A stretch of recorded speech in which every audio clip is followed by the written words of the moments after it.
Assalamualaikum. Assistant director in social welfare and Betul mall department, social welfare officer,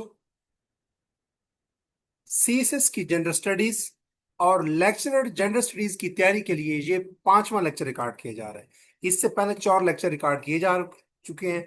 अगर आप उनको देखना चाहें तो इस वीडियो के कमेंट सेक्शन के अंदर मैं उन वीडियोस के लिंक्स भी दे दूंगा। इस पांचवें लेक्चर की वीडियो को शुरू से आखिर पे देखने के बाद आपके कौन से थीम तैयार हो जाएंगे हम वो देखते हैं। और इस लेक्चर के एंड पे मैं 20 मोस्ट एक्सपेक्टेड पीपीएससी एमसीक्यूज भी मेंशन करूंगा, जो कि आपके assistant director in social welfare and Betul mall department की तैयारी के लिए इंस्ट्रूमेंटल, यूजफुल और असिस्टिव होंगे। टॉपिक्स जो आज मैं कवर करूंगा वो कौन कौन से हैं हम देख लेते हैं। मैं उम्मीद करता हूं कि आपको ये स्क्रीन विजिबल होगी। मजीद विजिबल बनाने की कोशिश करता हूं। Assistant director and social welfare and Betul mall department की तैयारी के लिए मेरा जो पेड सेशन है वो भी आप ज्वाइन कर सकते हैं, जिसमें gender studies, anthropology, social work, sociology, ये चारों सब्जेक्ट्स कवर करवाए जाएंगे। आपको पीडीएफ प्रोविजन होगी, पीडीएफ मटेरियल प्रोवाइड किया जाएगा, एमसीक्यूज आपको प्रोवाइड किए जाएंगे और साथ साथ आपके वीकली बेसिस पे टेस्ट भी कंडक्ट किए जाएंगे चारों सब्जेक्ट्स के। आज के लेक्चर के अंदर जो पांचवा लेक्चर है हमारा, जो जेंडर स्टडीज को हम पहले देख रहे हैं, assistant director social welfare and mart department की जो तैयारी है इस पोस्ट की, असिस्टेंट डायरेक्टर की, उसके लिए हम पहले जेंडर स्टडीज देख रहे हैं। इसके जेंडर स्टडीज के इसके बाद तकरीबन 3 से 4 लेक्चर हैं। उसके बाद हम सोशल वर्क की तरफ जाएंगे। आज जो हम टॉपिक्स देखेंगे वो है gender and development. Basically major theme है कि जेंडर और जो डेवलपमेंट है, इन दोनों थीम्स को आपस में कोरिलेट करके हम देखेंगे।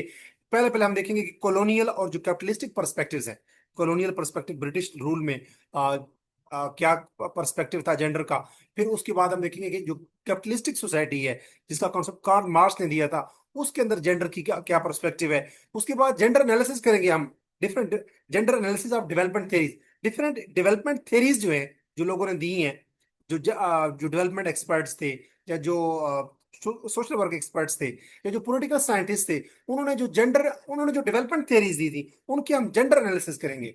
पहले हम मॉडर्नाइजेशन थ्योरी देखेंगे, फिर वर्ल्ड सिस्टम थ्योरी देखेंगे, फिर डिपेंडेंसी थ्योरी देखेंगे, फिर स्ट्रक्चरल फंक्शनलिज्म की थ्योरी देखेंगे। और इनका हम जब एनालिसिस करेंगे तो जेंडर की पर्सपेक्टिव से करेंगे कि हर डेवलपमेंट थ्योरी के अंदर जेंडर को कैसे देखा गया, खासतौर पे विमेन को कैसे देखा गया। और फिर हम जेंडर अप्रोचेस टू डेवलपमेंट देखेंगे, जिसमें women in development, women and development, और उसके बाद जेंडर एंड डेवलपमेंट, ये 3 पर्सपेक्टिव्स हैं जो डेवलपमेंट के पर्सपेक्टिव हैं जेंडर के हवाले से। फिर उसके बाद हम देखेंगे जेंडर क्रिटिक देखेंगे, स्ट्रक्चरल एडजस्टमेंट पॉलिसीज भी, कुछ कुछ वर्ल्ड बैंक की और आईएमएफ की पॉलिसीज हैं जेंडर के हवाले से, विमेन के हवाले से, उसका हम कुछ जेंडर क्रिटिक भी करेंगे। तो सबसे पहले हम देखें ये लेक्चर जिसमें बता चुका हूं कि अगर सीएसएस की आप तैयारी कर रहे हैं, जेंडर स्टडीज की, social welfare officer, assistant director in social welfare और लेक्चरर इन जेंडर स्टडीज के लिए इक्वली बेनिफिशियल है। सबसे पहले हम देखते हैं जेंडर एंड डेवलपमेंट, जो बेसिक कॉन्सेप्ट है उसमें पहले पहले हम देखते हैं कि डेवलपमेंट क्या होती है। डेवलपमेंट का मतलब होता है अगर किसी बंदे की इकोनॉमिक, सोशल, पॉलिटिकल और ह्यूमन कंडीशन के अंदर इंप्रूवमेंट आ रही है तो डेवलपमेंट है, सादा अल्फाज में। अब जेंडर और डेवलपमेंट को अगर हम देखें तो जेंडर और डेवलपमेंट ये एक थीम है, ये एक स्टडीज का एक एक बेसिकली एक फील्ड है। तो जेंडर एंड डेवलपमेंट जो स्टडीज है, ये जो जो लोग इस चीज को स्टडी करते हैं वो देखते हैं कि जो डेवलपमेंट पॉलिसीज हैं वो कैसे मेन को और वेमेन को और ट्रांसजेंडर्स को, डिफरेंट जेंडर को कैसे अफेक्ट करती हैं। यानी कि वो लोग जो कि जेंडर एंड डेवलपमेंट स्टडीज को पढ़ते हैं वो ये देखना चाहते हैं कि अगर डेवलपमेंटल पॉलिसीज बनाई जा रही हैं तो क्या वो उसका बेनिफिट मेन को, वेमेन को, ट्रांसजेंडर, तमाम जेंडर्स को इक्वली हो रहा है। अगर नहीं हो रहा तो वो चाहते हैं कि तमाम जेंडर्स के लिए इक्वल पार्टिसिपेशन होनी चाहिए जेंडर डेवलपमेंट पॉलिसीज के अंदर। तो डेवलपमेंट पॉलिसीज, सादा अल्फाज में, to cut a long story short, gender and development studies के एक्सपर्ट्स, प्रोपोनेंट्स ये कहते हैं, जो जेंडर एंड डेवलपमेंट स्टडीज के जो एडवोकेट्स हैं वो ये कहते हैं कि जितनी भी डेवलपमेंट पॉलिसीज हैं उनको इंक्लूसिव होना चाहिए। इंक्लूसिव का मतलब ये कि men, women, transgender, special persons, minorities, तमाम लोगों के लिए, तमाम जेंडर्स के लिए डेवलपमेंट पॉलिसीज इंक्लूसिव होनी चाहिए, यानी कि तमाम वॉइसेस को शामिल होना चाहिए डेवलपमेंट पॉलिसीज के अंदर। और जब डेवलपमेंट पॉलिसीज को हम इंप्लीमेंट करते हैं तो सब बेनिफिशियरीज होने चाहिए, man, women, transgender, special person and minorities, everyone. तो होपफुली आपको समझ आ गई होगी कि ये जेंडर और डेवलपमेंट का कॉन्सेप्ट है। अब आइडिया क्या है, की आइडिया कि डेवलपमेंट विदाउट जेंडर इक्वालिटी, अगर जेंडर इक्वालिटी नहीं होगी तो फिर जो डेवलपमेंट होगी वो इंक्लूसिव डेवलपमेंट नहीं होगी, वो इनकम्प्लीट डेवलपमेंट होगी, वो एक्सक्लूजनरी डेवलपमेंट होगी। यानी कि वो डेवलपमेंट तो होगी लेकिन वो किसी खास फैक्शन सेगमेंट, किसी खास पोर्शन, किसी खास पॉपुलेशन, किसी खास जेंडर के लिए होगी। तो अगर डेवलपमेंट को हम इंश्योर करना चाहते हैं माशरे के अंदर, तो वो इंक्लूसिव डेवलपमेंट होनी चाहिए। और इंक्लूसिव डेवलपमेंट के लिए क्या जरूरी है? जेंडर इक्वालिटी, कि मेन विमेन और ट्रांसजेंडर और स्पेशल पर्सन और मिनॉरिटी, सारे जेंडर जो हैं वो क्या हो, उनकी इक्वल पार्टिसिपेशन हो इन डेवलपमेंट वर्क्स। मिसाल के तौर पे कि अगर गवर्नमेंट प्रोवाइड करती है एग्रीकल्चर लोन सिर्फ मेल फार्मर्स को, तो जो अब मेल फार्मर्स को लोन्स तो मिल गया है, उनकी इंपावरमेंट तो हो गई है, लेकिन वहां पे काम कौन कर रहे हैं? देहातों में फीमेल खेतों में काम कर रही होती हैं, एग्रीकल्चर वर्क फीमेल कर रही होती हैं, कपास की चुनाई कर रही होती है, बिजाई कर रही होती है, इवन के सारे काम कर रही होती हैं, वो उनकी गोडी कर रही होती है, जड़ी बूटी घटा रही होती है। तो डेवलपमेंट होगी साफ जरिए अगर गवर्नमेंट लोन्स प्रोवाइड करती है मेल फार्मर्स को, तो डेवलपमेंट तो होगी देहात की। लेकिन वेमेन क्या रहेंगी? डिसएडवांटेजेस रहेंगी, उनकी आवाजों को या उनकी उनकी कंट्रीब्यूशन को क्या हो जाए, एक्नॉलेज नहीं किया जा रहा होगा, उनकी बेटरमेंट के लिए काम नहीं हो रहा होगा। अब अगर हम देखते हैं कॉलोनियल पर्सपेक्टिव ऑफ जेंडर, यानी ब्रिटिश दौर के अंदर कॉलोनियलिज्म जो था, जब कॉलोनीज बनाई जा रही थी, जिनके ब्रिटिश गवर्नमेंट साउथ एशिया के अंदर, जो पाकिस्तान, इंडिया, मुख्तलिफ ममालिक के अंदर, जब वो अपनी इन इन ममालिक को उन्होंने अपनी कॉलोनीज बनाया हुआ था, जब वो बरतानिया में बैठ के जहाँ पे भी हुकूमत करते थे इंपीरियल सिविल सर्विस के जरिए, जिसकी आजकल मॉडर्न फॉर्म जो है वो पाकिस्तान के अंदर CSS है। तो वो यहाँ पे इंपीरियल सिविल सर्विस के जरिए कुछ लोग मुलाजिम भर्ती करते थे, और वो यहाँ पे उनका नज्म व नस्क चलता था, नज्म व जब्त। तो हुकूमत की वो बागडोर उन्होंने बरतानिया में बैठ के जहाँ पे वो हुकूमत करते थे। तो कॉलोनियलिज्म का जो कॉन्सेप्ट था, जो कॉलोनी जो बरतानिया जब जहाँ चलाता था, तो उस वक्त जो इंडिजिनस, यानी कि जो एक्चुअल, जो रियल, जो जेंडर रिलेशंस थे, उनको उन्होंने उसको ट्रांसफॉर्म किया, चेंज किया, और उन्होंने वेस्टर्न पेट्रियार्कल वैल्यूज को इम्पोज किया। यानी वो भी मेल डोमिनेंट सोसाइटी थी, जो ब्रिटिश सोसाइटी थी, वो भी मेल डोमिनेंट सोसाइटी थी। वहां पे भी मेल को सुप्रीम समझा जाता था, और फीमेल को सप्रेस किया जाता था, ऑप्रेस किया जाता था, और उनको हकीर समझा जाता था। तो उन्होंने भी बेसिकली यहाँ पे हुकूमतें की।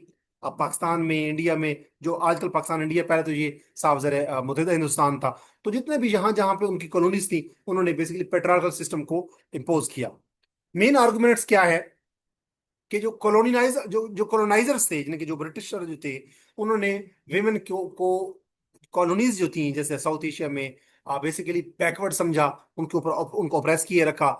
इंडिजिनस वेमेन जो थी, जो पहले खवातीन, यहाँ की मौजूदा खवातीन थी इनके इस एरिया के अंदर, उनको उनका इकोनॉमिक पार्टिसिपेशन उनकी नहीं होती थी, उनका पॉलिटिकल रोल उनको नहीं दिया जाता था, कि पॉलिटिक्स में वो परफॉर्म नहीं करती थी, इकोनॉमिक रोल उनको नहीं दिया जाता था, इकोनॉमिक वो मजदूरी करती थी, लेकिन उनको इकोनॉमिक, उनकी इकोनॉमिक एम्पावरमेंट में काम नहीं करते थे कॉलोनाइजर्स जो थे। फिर जो कॉलोनियल इकोनॉमीज जो थी, उन्होंने विमेन की लेबर को एक्सप्लॉइट किया। खवातीन काम करती थी लेकिन उनकी अनपेड लेबर होती थी, उनको काम ये जाता था कि वो खिदमत करें और वो काम करें, लेकिन उनको पेमेंट नहीं होती थी, मेल को पेमेंट होती थी। और यूरोपियन जो आइडियाज थे, उन्होंने पेट्रार्की को प्रमोट किया। तो ये बेसिकली कॉलोनी का कॉलोनियल कॉन्सेप्ट है जेंडर का। तो क्या था ये? Basically colonial perspective of gender जो था, ये क्या था? एक्सक्लूजनरी था। विमेन के हवाले से वो जेंडर इक्वालिटी पे बिलीव नहीं करते थे। तो कॉलोनियल पर्सपेक्टिव ऑफ जेंडर क्या है? That was against gender equality. अब अगर मेन स्कॉलर्स देखे जाएं, मेजर स्कॉलर्स, तो उसमें सबसे पहले जो नाम आता है वो आता है गैट्री चक्रवर्ती स्पिवक का। इसने देखा कि चक्कर क्या है, कि मैं जो फीमेल्स हैं, जिनकी जो विमेन हैं, उनको सोशली, इकोनॉमिकली, पॉलिटिकली, कल्चरली, हर लिहाज से एक्सक्लूड किया जाता है, एक्सप्लॉयट किया जाता है, उनके ऊपर तशद्दुद किया जाता है, और उनको पे भी नहीं किया जाता। ये क्या चक्कर है? तो उसका उसका जो नाम था वो क्या था? चक्रवर्ती स्पिवक। और उसकी एक फेमस स्टेटमेंट है कि जो ये ब्रिटिश कॉलोनियल दौर की बात मैं कर रहा हूँ, उस दौर के जो यानी कि कॉलोनियल जो पर्सपेक्टिव है जेंडर का, उसके अंदर एक फेमस स्कॉलर है जो बेसिकली पोस्ट मॉडर्न फेमिनिस्ट था। उसने कहा कि white man are saving brown women from brown man. अब हमारे जो एरिया के लोग थे, साउथ एशिया के लोग, ये ब्राइट मैन है, ब्राउन मैन है, और ब्राउन वेमेन है। अब वो खवातीन की अगर आवाज उठा भी रहे थे, तो वो वाइट मैन थे, अंग्रेज से, और वो यहाँ की जो ब्राउन वेमेन थे उनको बचा रहे थे। किन से? ब्राउन मैन से बचा रहे थे, कि कहीं ब्राउन मैन जो हैं कि हमारे एरिया के जो मर्द हैं वो हमारी औरतों के ऊपर जुल्म न करें। खुद वो क्या कर रहे थे, जुल्म कर रहे थे। खुद उनको, औरतों को, जो ब्राउन विमेन है उनको ना तो पॉलिटिकल राइट्स दे रहे थे, ना सोशल राइट्स दे रहे थे, ना इकोनॉमिकल राइट्स दे रहे थे, ना एजुकेशनल राइट्स दे रहे थे। तो ये एक बड़ी पैराडॉक्सिकल बात है कि वो हमारे मर्दों से हमारी औरतों को बचा रहे थे। हालांकि हमारे मर्द और हमारी औरतें कि इस ब्राउन मैन और ब्राउन विमेन, तो ये तो एक ही सोसाइटी के लोग हैं। तो वो खुद क्या कर रहे थे, ओप्रेस कर रहे थे ब्राउन मैन को भी और ब्राउन विमेन को भी, खास तौर पे ब्राउन विमेन को। तो अगर वो अपने आप को हीरो बना के पेश भी कर रहे थे, तो वो कह रहे थे कि हमने ब्राउन मैन से ब्राउन विमेन को बचाना है। तो उसकी स्टेटमेंट है इस चक्रवर्ती की कि वो कहते हैं white man were saving brown women from brown man. तो ये पैराडॉक्सिकल बात है कि वो कोई खवातीन की कोई राइट्स पे बात नहीं कर रहे थे। वो वाइट, वो ब्राउन विमेन को ब्राउन मैन से बचा रहे थे कि यहाँ पे कहीं मर्द, यहाँ के जो मर्द हैं वो अपनी औरतों में जुल्म ना करें। और वैसे वो औरतों के अलंबरदार नहीं थे। तो इसने बेसिकली क्रिटिसाइज किया कि कॉलोनियल जो डिस्कोर्स है, यानी कि जो बर्तानिया के दौर के अंदर जो बहस चल रही थी, जो नैरेटिव चल रहा था, और उसने एक कंसेप्ट दिया सब सब अल्टर्न का। सब अल्टर्न का उसने कॉन्सेप्ट दिया। और सब अल्टर्न क्या होता है, एक ऐसा इंडिविजुअल होता है जिसके ना कोई पॉलिटिकल राइट्स हो, ना इकोनॉमिकल राइट्स हो, ना सोशल राइट्स हो, ना कल्चरल राइट्स हो, उसको ऑप्रेस किया जा रहा हो, उसको सप्रेस किया जा रहा हो, उसको उसके उसकी उसकी उसको डिस्क्रिमिनेट किया जा रहा हो। तो ये जो गायत्री चक्रवर्ती से विभक्त था, इसका अगर हम कॉन्सेप्ट देखें, इसी ने कॉन्सेप्ट दिया था चक्रवर्ती ने। कौन सा? सब अल्टर्न ने। सब अल्टर्न का कॉन्सेप्ट क्या है? उसने कॉन्सेप्ट दिया था, ये एक बेसिकली पोस्ट कॉलोनियल, यानी कि कॉलोनियल दौर के बाद, ब्रिटिशर के दौर के बाद, ये एक फेमिनिस्ट स्कॉलर था। और उसने एक कंसेप्ट इंट्रोड्यूस करवाया। उसका कंसेप्ट का नाम क्या था? सब अल्टर्न। और उसका एक फेमस एक ऐसे था जिसके अंदर उसने ये कंसेप्ट लिखा। उसका कंसेप्ट टॉपिक, ऐसे का टॉपिक क्या था? Can the sub अल्टर्न speak. 1988 के अंदर उसने एक ऐसे लिखा। ऐसे का उन्वान था, कैन द सब अल्टर्न स्पीक, क्या सब अल्टर्न जो है वो बोल सकते हैं? और उसने कहा नहीं बोल सकते। उसका कंसेप्ट था। सब अल्टर्न है क्या, पहले समझ लें। ये टर्म जो है सब अल्टर्न, इसका मतलब है कि ऐसे लोग जो सोशली, पॉलिटिकली, इकोनॉमिकली और कल्चरली मार्जिनलाइज्ड हो, एक्सक्लूडेड हो, और उनकी वॉइसेस को एक्सक्लूड किया जा रहा हो, सप्रेस किया जा रहा हो, ऑप्रेस किया जा रहा हो, और वो डोमिनेंट स्ट्रक्चर ऑफ पावर से की तरह उनको इक्वली ट्रीट न किया जा रहा। तो वो अमूमन ऐसे जो लोग होते हैं, जो सब अल्टर्न होते हैं, वो they are unable to represent themself. क्योंकि एलीट जो होते हैं, जो गवर्नमेंट्स में अंदर जो लोग बैठे होते हैं, जो पावर कॉरिडोर्स होते हैं, जो इंटेलेक्चुअल्स होते हैं, वो उनकी जगह पे बोल रहे होते हैं, और सब अल्टर्न को अपनी जगह पे बोलने भी नहीं दिया जाता। तो ये सब अल्टर्न का कॉन्सेप्ट आ गया। इसमें अगर विमेन की आवाजों को दबाया जा रहा हो, socially, politically, economically, religiously, culturally, तो हम कहेंगे कि ये क्या है? विमेन सब अल्टर्न। तो जेंडर स्टडीज के अंदर जो स्पिविक का कॉन्सेप्ट है, चक्रवर्ती स्पिविक का, उसने बेसिकली फोकस किया सब अल्टर्न विमेन के ऊपर। और उसने ये कहा कि वो डबली मार्जिनलाइज्ड है। यानी कि सब अल्टर्न ऐसे लोग होते हैं, वो मेल भी हो सकते हैं, फीमेल भी, ट्रांसजेंडर भी, मिनॉरिटीज भी, जिनको सोशली, इकोनॉमिकली, पॉलिटिकली, कल्चरली हर लिहाज से सप्रेस किया जाए, उनकी आवाजों को न सुना जाए, उनको उनके लिए पॉलिसीज न बनाई जाए, और उनको खामोश रखा जाए, सप्रेस ऑप्रेस किया जाए, एक्सक्लूड किया जाए, एक्सप्लॉइट किया जाए। अगर वो वेमेन की, अगर वेमेन सब अल्टर्न हो, तो उसने कहा वो डबली डबली मार्जिनाइज होती हैं। कैसे? पहली तो बात यह है कि कॉलोनियल जो दौर है, वो उनको पावर स्ट्रक्चर में शामिल नहीं करता, पावर कॉरिडोर में उनको शामिल नहीं करता, ना पॉलिटिकली, ना इकोनॉमिकली, ना सोशली, ना रिलीजियसली, ना कल्चरली, ना इकोनॉमिकली। इसी तरह एक तो पहली बात यह है कि कॉलोनियल उनको वैसी पावर में शामिल नहीं करते किसी भी सफेयर में। दूसरा, मेल डोमिनेंट सोसाइटी थी कॉलोनियल, तो उसमें जो मेल थे उनकी डोमिनेंस थी, लिहाजा खवातीन को वैसे भी, अगर कोई खवातीन ऊपर बढ़ती भी थी, ऊपर एजुकेशनली, सोशली, कल्चरली, इकोनॉमिकली, तो मेल डोमिनेंट सोसाइटी उनको सप्रेस कर देती थी। तो वो डबली डिसएडवांटेजेस पोजीशन में थी। हेंस उनकी जो वॉइसेस हैं और उनकी जो एक्सपीरियंसेस हैं, उनको साइलेंस कर दिया जाता था। तो स्पिविक, ये जो चक्रवर्ती स्पिविक था, उसका मेन आर्गुमेंट क्या था कि क्या कैन द सब अल्टर्न स्पीक। ये उसका एक ऐसे भी था। उसका आर्गुमेंट ये था कि subaltern can not truly speak because when they attempt to speak, their voices are filtered, distorted, silenced, and their voices are not represented by them. Rather, their voices are represented by those who hold power. यानी कि उसका सादा से अल्फाज में उसने ये कहा कि सब अल्टर्न जो विमेन थी, वो अपने लिए खुद नहीं बोल सकती थी। उनके लिए भी अगर कोई कॉन्फ्रेंस करता था, या सेमिनार मुनक्किद करता था, या उनकी आवाज उठाता था, वो भी मेल उठाते थे। तो अगर मेल फीमेल की आवाज उठा रहे हो, उनके लिए उनकी हकूक की आवाज उठा रहे हो, तो वो कितना ही उनको रिप्रेजेंट कर सकते थे, मेल फीमेल को। क्योंकि फीमेल अपनी आवाज खुद बेहतर अंदाज में रिप्रेजेंट कर सकती थी। दस उनका ऑथेंटिक जो एक्सपीरियंसेस हैं खवातीन के, rarely reached the main stream voices. तो उसने ये कहा बेसिकली जो जो पोस्ट कॉलोनियल फेमिनिस्ट था, स्कॉलर था, चक्रवर्ती स्पिविक, उसका आर्गुमेंट ये था कि क्या सब अल्टर्न स्पीक कर सकते हैं, can they speak, no they can't speak. उनके वॉइसेस को सप्रेस अप्रेस और मार्जिनलाइज और एक्सक्लूड किया जाता है, और उनकी अथेंटिक जो वॉइसेस हैं फीमेल की, वो मेन स्ट्रीम मीडिया तक नहीं पहुंच सकती थी, उनका नैरेटिव नहीं पहुंच सकता था। मिसाल के तौर पे इंडिया के अंदर आप लोगों को सती की रिवायत का पता है कि अगर कोई विडो जो है, अगर कोई औरत विडो हो जाती है, तो उसके जो हिंदू कल्चर में है बेसिकली, तो उसके मर्द को जब जलाया जाता है, उस और उसकी विडो की उसके अंदर फेंक दिया जाता है कि अब ये इसकी आवाज को भी साथ ही बुझा दिया जाता है, उसकी आवाज को भी खत्म कर दिया जाता है।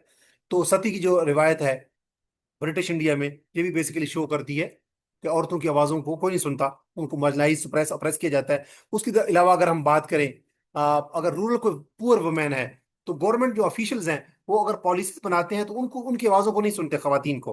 जो मेल डोमिनेंट फैमिली मेंबर्स होते हैं वो ही डिसीजन करते हैं खवातीन के, और जो मीडिया और एनजीओ के अंदर जो आवाज़ें आती हैं, जो लोग बोलते हैं खवातीन के लिए, तो वो भी मेल ज़्यादातर बोल रहे होते हैं। तो खवातीन को, जो देहातों की खवातीन होती हैं, पुअर खवातीन होती हैं, उनको उनकी आवाज़ों को मेन स्ट्रीम मीडिया नहीं शामिल करता, और पॉलिसी जो बनाई जाती है वो भी मेल बनाते हैं, उसमें फीमेल की आवाज़ें आवाज़ें बहुत कम होती हैं।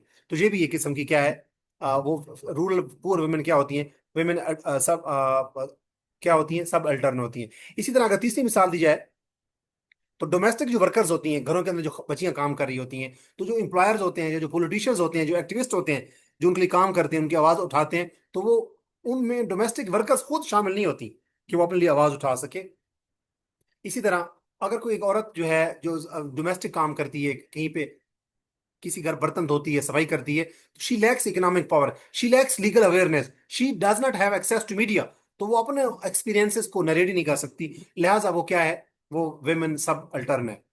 तो सब अल्टर्न वुमेन की करेक्टरिस्टिक्स क्या है, कि वो मार्जिनलाइज होती हैं, अप्रेस्ड होती हैं, सप्रेस्ड होती हैं, उनको एक्सेस नहीं होती पावर कॉरिडोर्स में, और उनकी रिप्रेजेंटेशन नहीं होती पॉलिटिकल, इकोनॉमिक और सोशल स्फेयर्स में, और उनकी आवाज़ों को सप्रेस किया जाता है। और जो एलिट्स लोग होते हैं, जो मेल होते हैं, उनकी आवाज़ों को फिल्टर कर देते हैं, वो अपने आप को शो करते हैं कि हमने खवातीन की आवाज़ें उठानी है, फीमेल को होम बाउंड रखा जाता है। और उनके जो ऐसी जो डोमेस्टिक वुमेन होती हैं, जो पूर रूरल रूरल वुमेन होती हैं, they experience multiple forms of oppression, exploitation and discrimination, जिसको हम क्या कहते हैं, जेंडर इक्वालिटी, जेंडर स्टडीज की लैंग्वेज में हम कहते हैं इंटरसेक्शनैलिटी। कि एक फीमेल जो है, वो एक तो वो किसी गरीब फैमिली से है, फिर वो है औरत, फिर उसकी रेस, वो बलोची है, सिंधी है, या सराइकी है, उसकी कास्ट क्या है, वो हो सकता है मुस्लिम शेख हो या किसी और उसकी कास्ट हो। इसी तरह कॉलोनियल दौर के अंदर अगर वो रह रही है, तो इसका मतलब ये है कि एक औरत की डिफरेंट डायमेंशन के लिहाज से, एक औरत को डिफरेंट लिहाज फ्रंट्स के ऊपर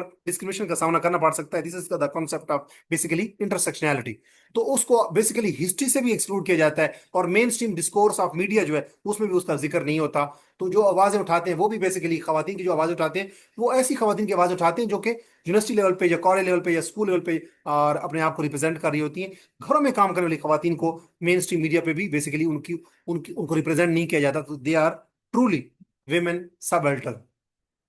तो जेंडर स्टडीज में क्या अहमियत है इस चीज की, जैसे मैंने कहा कि इंटरसेक्शनलिटी का कॉन्सेप्ट ये है कि अगर एक औरत है, वो देहात से है, उसका रेस, उसकी एथनिसिज्म, उसकी एथनिसिटी कौन सी है, उसकी क्लास क्या है, एजुकेशन स्टेटस क्या है, रेस कौन सी है, उसकी कास्ट क्या है, तो मुख्तलिफ लेवल के ऊपर एक औरत को मल्टीपल फॉर्म्स ऑफ डिस्क्रिमिनेशन का सामना करना पड़ सकता है। That is called the concept of intersectionality. तो जेंडर स्टडीज ये कहती है कि उनकी आवाजों को भी मार्जिनलाइज नहीं करना चाहिए, ऐसी खवातीन को जिनको सब अल्टर्न वेमेन कहते हैं, उनकी आवाजों को सुना जाना चाहिए, डेवलपमेंट में उनकी आवाजों को शामिल करना चाहिए। That is the concept of gender equality actually.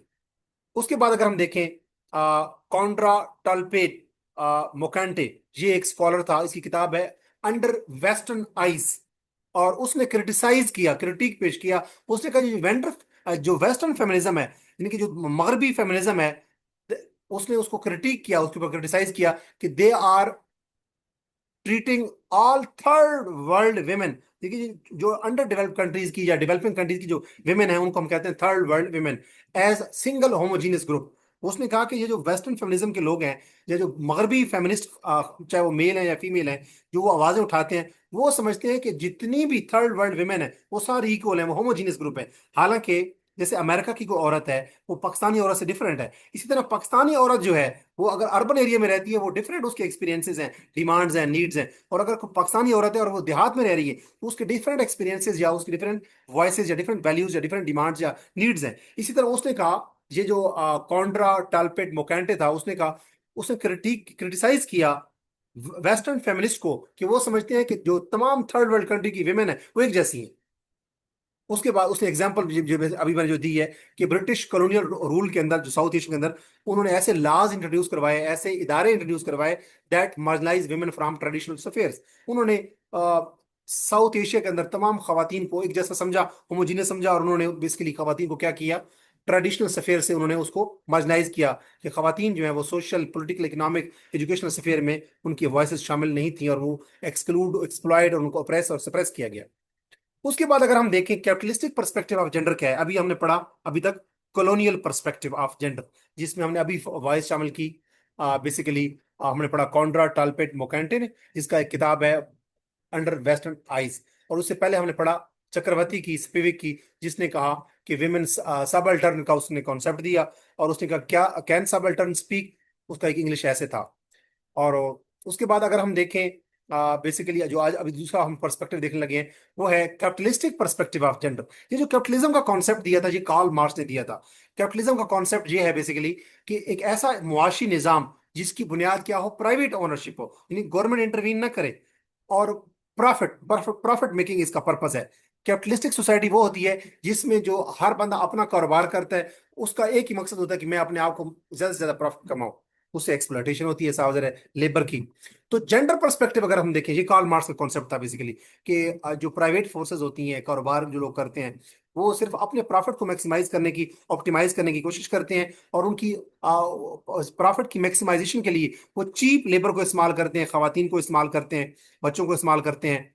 तो ताकि उनकी सस्ती सस्ती लेबर हो, ताकि उनकी कास्ट कम हो और प्रॉफिट उनका बढ़े। जितनी कास्ट कम होगी, वो अच्छे प्रॉफिट में वो चीजें बेचते हैं। तो कैपिटलिस्ट जो कैपिटलिस्टिक सोसाइटी होती है, वो एलीट को तो फेवर करती है, लेबर को डिसफेवर करती है।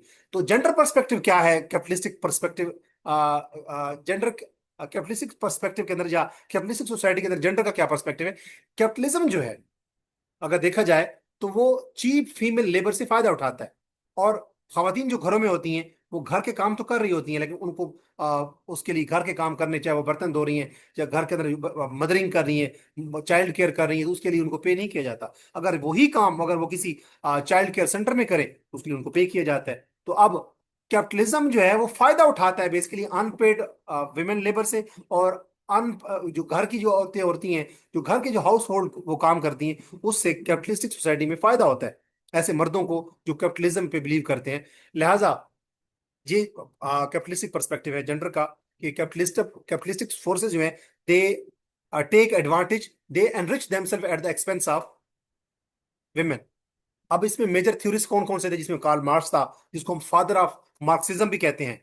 और ये एक और जो थ्योरिस्ट था, वो था फ्रेडरिक एंजल। फ्रेडरिक एंजल की किताब है बड़ी मशहूर सी, आपने याद रखनी है, the origin of the family, private property and the state. ये जो प्राइवेट प्राइवेट प्रॉपर्टी का कॉन्सेप्ट है, ये कैपिटलिज्म का कॉन्सेप्ट है। तो ये बेसिकली कैपिटलिज्म के अंदर ही हम जेंडर की बहस को देख रहे हैं। तो उसने किताब लिखी फ्रेडरिक एंजल्स ने, the origin of the family, private property and the state. 1884 में किताब लिखी, और उसका मेन आर्गुमेंट ये था कि जो विमेन की ऑपरेशन है, कि खवातीन के ऊपर जो जुल्म हुआ है, वो कहां से शुरू हुआ, with private property and class division. कि यानी कि हमने कहा कि एक एलीट क्लास है, एक मिडिल क्लास है, और एक लोअर क्लास है।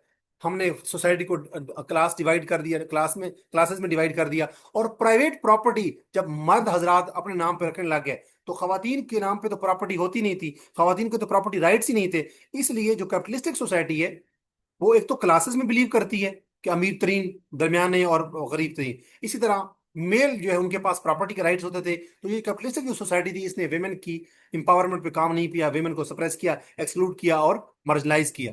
तो इसका जो फ्रेडरिक एंजल्स की जो किताब है, the origin of the family, private property and state, उसमें ये है कि खवातीन के ऊपर ऑपरेशन, या उनके ऊपर उनकी एक्सप्लॉयटेशन, या उनके ऊपर जो डिस्क्रिमिनेशन होती है, उसकी बुनियाद क्या थी, कि सोसाइटी के अंदर क्लास सिस्टम था और प्राइवेट प्रॉपर्टी थी। और वो प्राइवेट प्रॉपर्टी का कल्चर जो था, ये कैपिटलिज्म के अंदर ही मेन थीम है, कि हर बंदा अपनी प्रॉपर्टी रख सकता है, लेकिन हर बंदे से मुराद है सिर्फ मेल।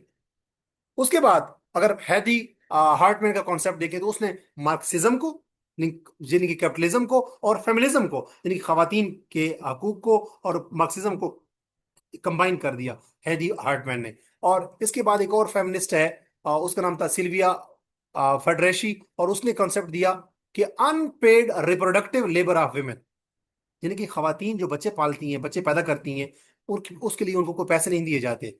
जी, हालांकि अगर देखा जाए कि अगर हम जॉब पे काम करते हैं, थोड़ा सा काम भी करते हैं, तो उसके लिए हमें पे किया जाता है। तो खातून जब अपने बच्चा पालती है, तो ये काम वो क्या करती है, अनपेड अंदाज में करती है। तो वो जो रिप्रोडक्टिव लेबर, जो खातून की ये भी एक लेबर होती है बेसिकली, जैसे कि मेंटल लेबर है, जैसे फिजिकल लेबर है। तो औरत को जो तकलीफ होती है, जब औरत जो कुछ खाती है वो उसका बच्चा भी खा रहा होता है, वो बच्चे को 9 महीने पेट में पालती है, और उसके बाद सारी जिंदगी उसकी, जब तक वो जवान होता है, बल्कि जवान होने के बाद भी, जब उसकी शादी भी हो जाती है, जब वो बच्चों वाला भी हो जाता है, जब बच्चों वाली हो जाती है, तब भी उसकी खिदमत कर रही होती है। तो ये भी रिप्रोडक्टिव जो लेबर है, इसकी भी खवातीन कीजिए, इसके लिए उन खवातीन को पे नहीं किया जाता। तो ये उसने सिल्विया फ्रेडरी ने कॉन्सेप्ट दिया कि खवातीन इस फ्रंट के ऊपर भी क्या है, डिसएडवांटेजियस हैं। तो अगर फेमिनिस्ट, वो फेमिनिस्ट था, चूंकि फेमिनिस्ट स्कॉलर था, तो उसने कहा कि जो खवातीन है उनकी ये उनको पे नहीं किया जाता। एग्जाम्पल उसने कहा कि विमेन वर्क, वो फैक्ट्रीज में काम करती हैं, और घर में भी वो काम करती हैं। जब डोमेस्टिक वो काम करती हैं, उनको पे नहीं किया जाता। जब वो फैक्ट्री में काम करती हैं, चाहे 2 घंटे 5 घंटे, तो उनको पे किया जाता है। तो खवातीन के लिए, खवातीन को एक्सक्लूड किया जाता है, उनको पे नहीं किया जाता, उनकी इंपावरमेंट में काम नहीं किया जाता, उनको एक्सक्लूड या एक्सप्लॉयड या अप्रेस किया जाता है, सप्रेस किया जाता है, मार्जिनाइज किया जाता है। उसके बाद हम जेंडर एनालिसिस देखेंगे, कुछ डेवलपमेंट थेरीज का, कुछ डिफरेंट थेरीज देखेंगे जो डेवलपमेंट की थेरीज हैं बेसिकली, जिनका मुद्दा क्या है उन थेरीज का, कि डेवलपमेंट के काम किए जाएं। लेकिन हम जेंडर पर्सपेक्टिव से देखेंगे, क्या उन्होंने जेंडर को भी अपने अंदर शामिल किया। सबसे पहले हम देखेंगे तो एक थेरी है मॉडर्नाइजेशन थेरी। मॉडर्नाइजेशन थेरी अगर हम देखें, तो इसका कॉन्सेप्ट किसने दिया था बेसिकली, वॉल्ट डब्ल्यू रोस्टो ने दिया था, और टैलकट पार्सन का कॉन्सेप्ट आपने माइंड में रखना है इस बंदे का, कि टैलकट पार्सन ने भी मॉडर्नाइजेशन थ्योरी के ऊपर काम किया है। इसका बेसिक आइडिया ये है मॉडर्नाइजेशन थ्योरी का, कि जो सोसाइटीज होती हैं, वो ट्रेडिशनल रिवायती से मॉडर्न स्टेजेस की तरफ जाती हैं। यानी कि वक्त गुजरने के साथ साथ जो सोसाइटीज हैं वो मॉडर्नाइज होती जाती हैं। वो ट्रेडिशनल अंदाज में काम नहीं करती, बल्कि सोसाइटीज क्या होती हैं, मॉडर्न होती हैं।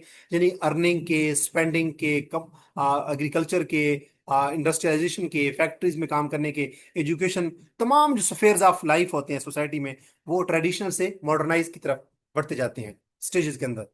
अब रोस्टो ने 5 स्टेजेस दी थी मॉडर्नाइजेशन की, कि सबसे पहले उसने कहा एक ट्रेडिशनल सोसाइटी एग्जिस्ट करती है, फिर एक ऐसे हालात पैदा हो जाते हैं कि वो ट्रेडिशनल सोसाइटी टेक ऑफ की पोजीशन में आती है। टेक ऑफ ये होता है कि जैसे आपने जहाज देखा और रनवे में भागता है, फिर ऐसा सब अपने आप को ऊपर उठाता है हवा में। तो पहले एक सोसाइटी ट्रेडिशनल वे में काम करती है, फिर उसके अंदर कुछ आवाजें ऐसी होती हैं जो मॉडर्न होने होने होने की कोशिश करती हैं, उनके पास रिसोर्सेज आते हैं, ऐसे हालात पैदा होते हैं कि वो सोसाइटी जो है या फैमिली जो है, ट्रेडिशनल सोसाइटी, वो टेक ऑफ की पोजीशन में आती है। फिर वो वाकई टेक ऑफ कर लेती है तीसरी स्टेज में, और चौथी स्टेज में कि वो मेच्योर हो जाती है। और पांचवी स्टेज के अंदर क्या होता है कि age of high mass consumption, कि एक सोसाइटी जो है वो इतनी मॉडर्न हो जाती है कि फिर कंजम्पशन बढ़ जाती है। यानी कि जो मॉडर्न सोसाइटी है वो ज्यादा, उसमें कंज्यूमर्स आ जाते हैं, और लोग क्या करते हैं, मॉडर्न भी हो चुके होते हैं, और फिर वो उनकी अपनी कंजम्पशन बढ़ा देते हैं। उसने 5 स्टेजेस ऑफ जो मॉडर्नाइजेशन थ्योरी दी थी, मॉडर्नाइजेशन के 5 जो स्टेजेस दी थी, वो किसने दिए थे, वॉल्ट डब्ल्यू रोस्टो ने दिए थे। ये आपने याद रखना है। उसके बाद जेंडर क्रिटिसिज्म क्या है, उसने कहा, उसने अज्यूम किया कि ये जो वेस्टर्न डेवलपमेंट ये यूनिवर्सल है। उसने अज्यूम किया कि वेस्टर्न डेवलपमेंट मॉडल ये यूनिवर्सल है। ये जो मॉडर्नाइजेशन की थ्योरी है, कि कोई सोसाइटी पहले ट्रेडिशनल होती है, फिर उसमें टेक ऑफ के हालात पैदा होते हैं, फिर वो टेक ऑफ कर लेती है, फिर उसके बाद वो मेच्योर हो जाती है, उसके बाद वो उसमें कंज्यूमर बढ़ना शुरू हो जाते हैं। तो उसने कहा कि ये जो कॉन्सेप्ट है, इसके अंदर ये समझा गया है कि ये यूनिवर्सल है, दुनिया के तमाम इलाकों में ऐसे ही होता है। उसने कहा हालांकि ऐसा नहीं होता। दुनिया के तमाम इलाकों के अंदर जो मॉडर्नाइजेशन है या जो मॉडर्निज्म है, वो इन स्टेजेस में से नहीं गुजरता। उसके बाद उसने विमेन की अनपेड वर्क को, जो खवातीन घरों में जो काम करती हैं या इनफॉर्मल इकोनॉमी में जो काम करती हैं, उसको उसने मॉडर्नाइजेशन थ्योरी में शामिल नहीं किया।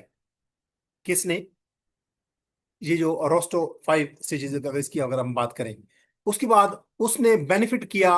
उसने कहा कि ये जो मॉडर्नाइजेशन की जो थ्योरी है, इससे मर्दों को ज्यादा फायदा होता है, खवातीन को कम फायदा होता है। यानी कि कोई सोसाइटी अगर मॉडर्न हो रही है, पहले वो कंडीशनल है, ट्रेडिशनल सोसाइटी है, तो वो भी मेल पट्रार्कल सोसाइटी है, मेल डोमिनेंस है। अगर उसमें टेक ऑफ की कंडीशन पैदा हो गई है, फिर भी मेल ही इंपावर्ड होते हैं। फिर उसने टेक ऑफ कर ली है, तो मेल ही ज्यादा इंपावर्ड होते हैं। और फिर वो अगर फैमिली मेच्योर, ट्रेडिशनल सोसाइटी से वो टेक ऑफ ले लिया और उस वो मेच्योर हो गई, तब भी मेल डोमिनेंट रहते हैं। और आखिर पे अगर कोई सोसाइटी जो है उसमें कंज्यूमर बढ़ जाते हैं, तो मेल सोसाइटी ही वो भी पेट्रियार्कल सोसाइटी ही रहती है। तो औरतों को कम फायदा होता है, मर्दों को ज्यादा फायदा होता है। और विमेन का जो अनपेड वर्क है, हाउस होल्ड वर्क है, इनफॉर्मल वर्क है, वो उनको पे नहीं किया जाता। तो इसने जो रोस्टो की जो 5 स्टेजेस जो थ्योरी थी मॉडर्नाइजेशन की, इसमें भी खवातीन को इतना ज्यादा अहमियत नहीं दी गई, शामिल नहीं किया गया। और अगर हम देखें उसके बाद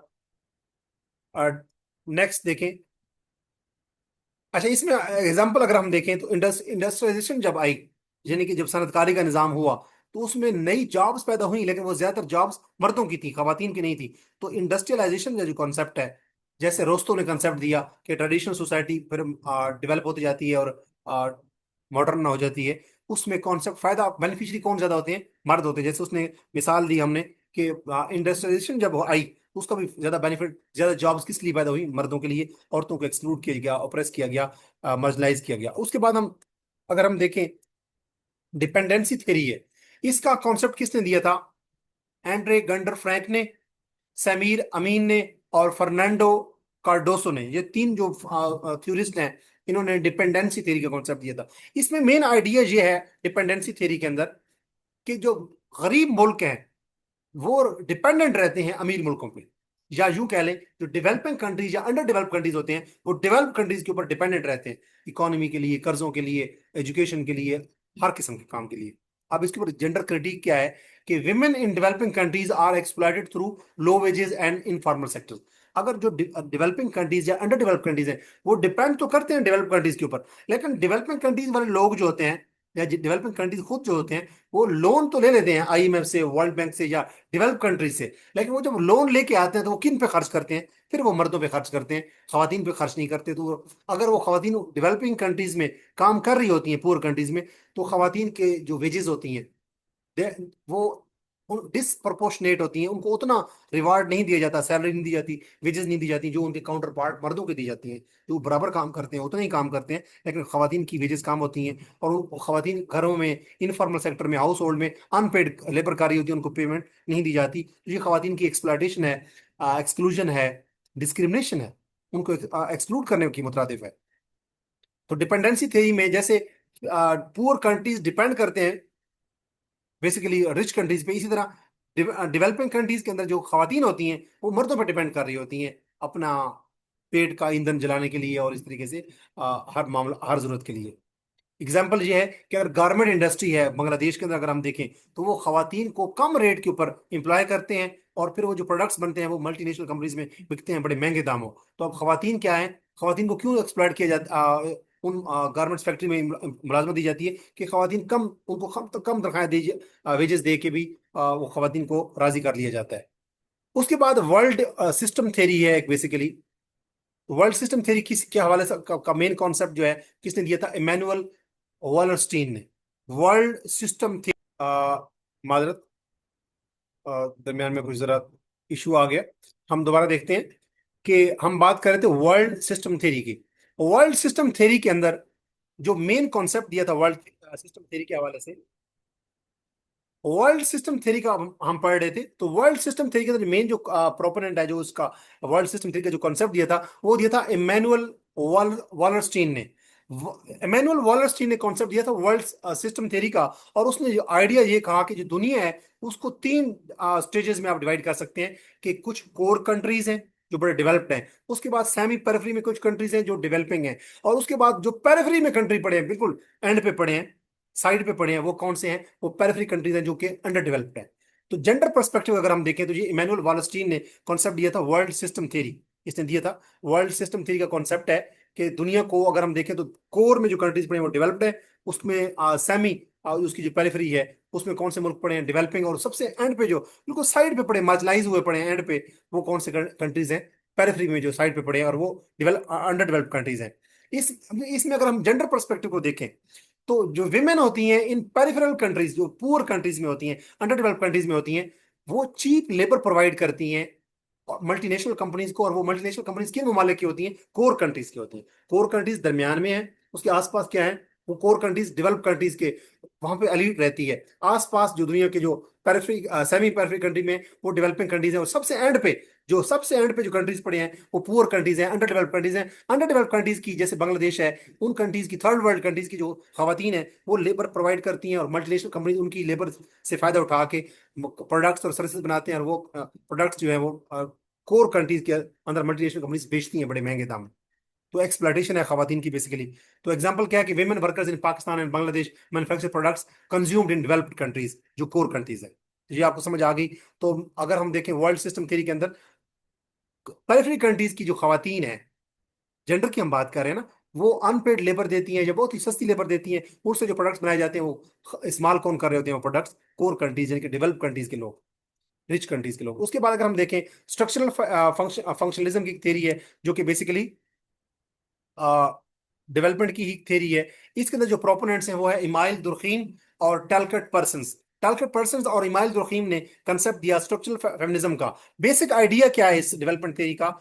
इसका बेसिक आइडिया है कि society is a system whose institutions perform functions for stability। कि सोसाइटी के अंदर डिफरेंट इदारे हैं। सोसाइटी एक ऐसा सिस्टम है, पूरा सोसाइटी एक सिस्टम है जिसमें डिफरेंट इदारे काम करते हैं, किसके लिए? ताकि सोसाइटी को स्टेबल बनाया जाए। अब पार्सन्स की डिवीजन ऑफ रोल क्या है?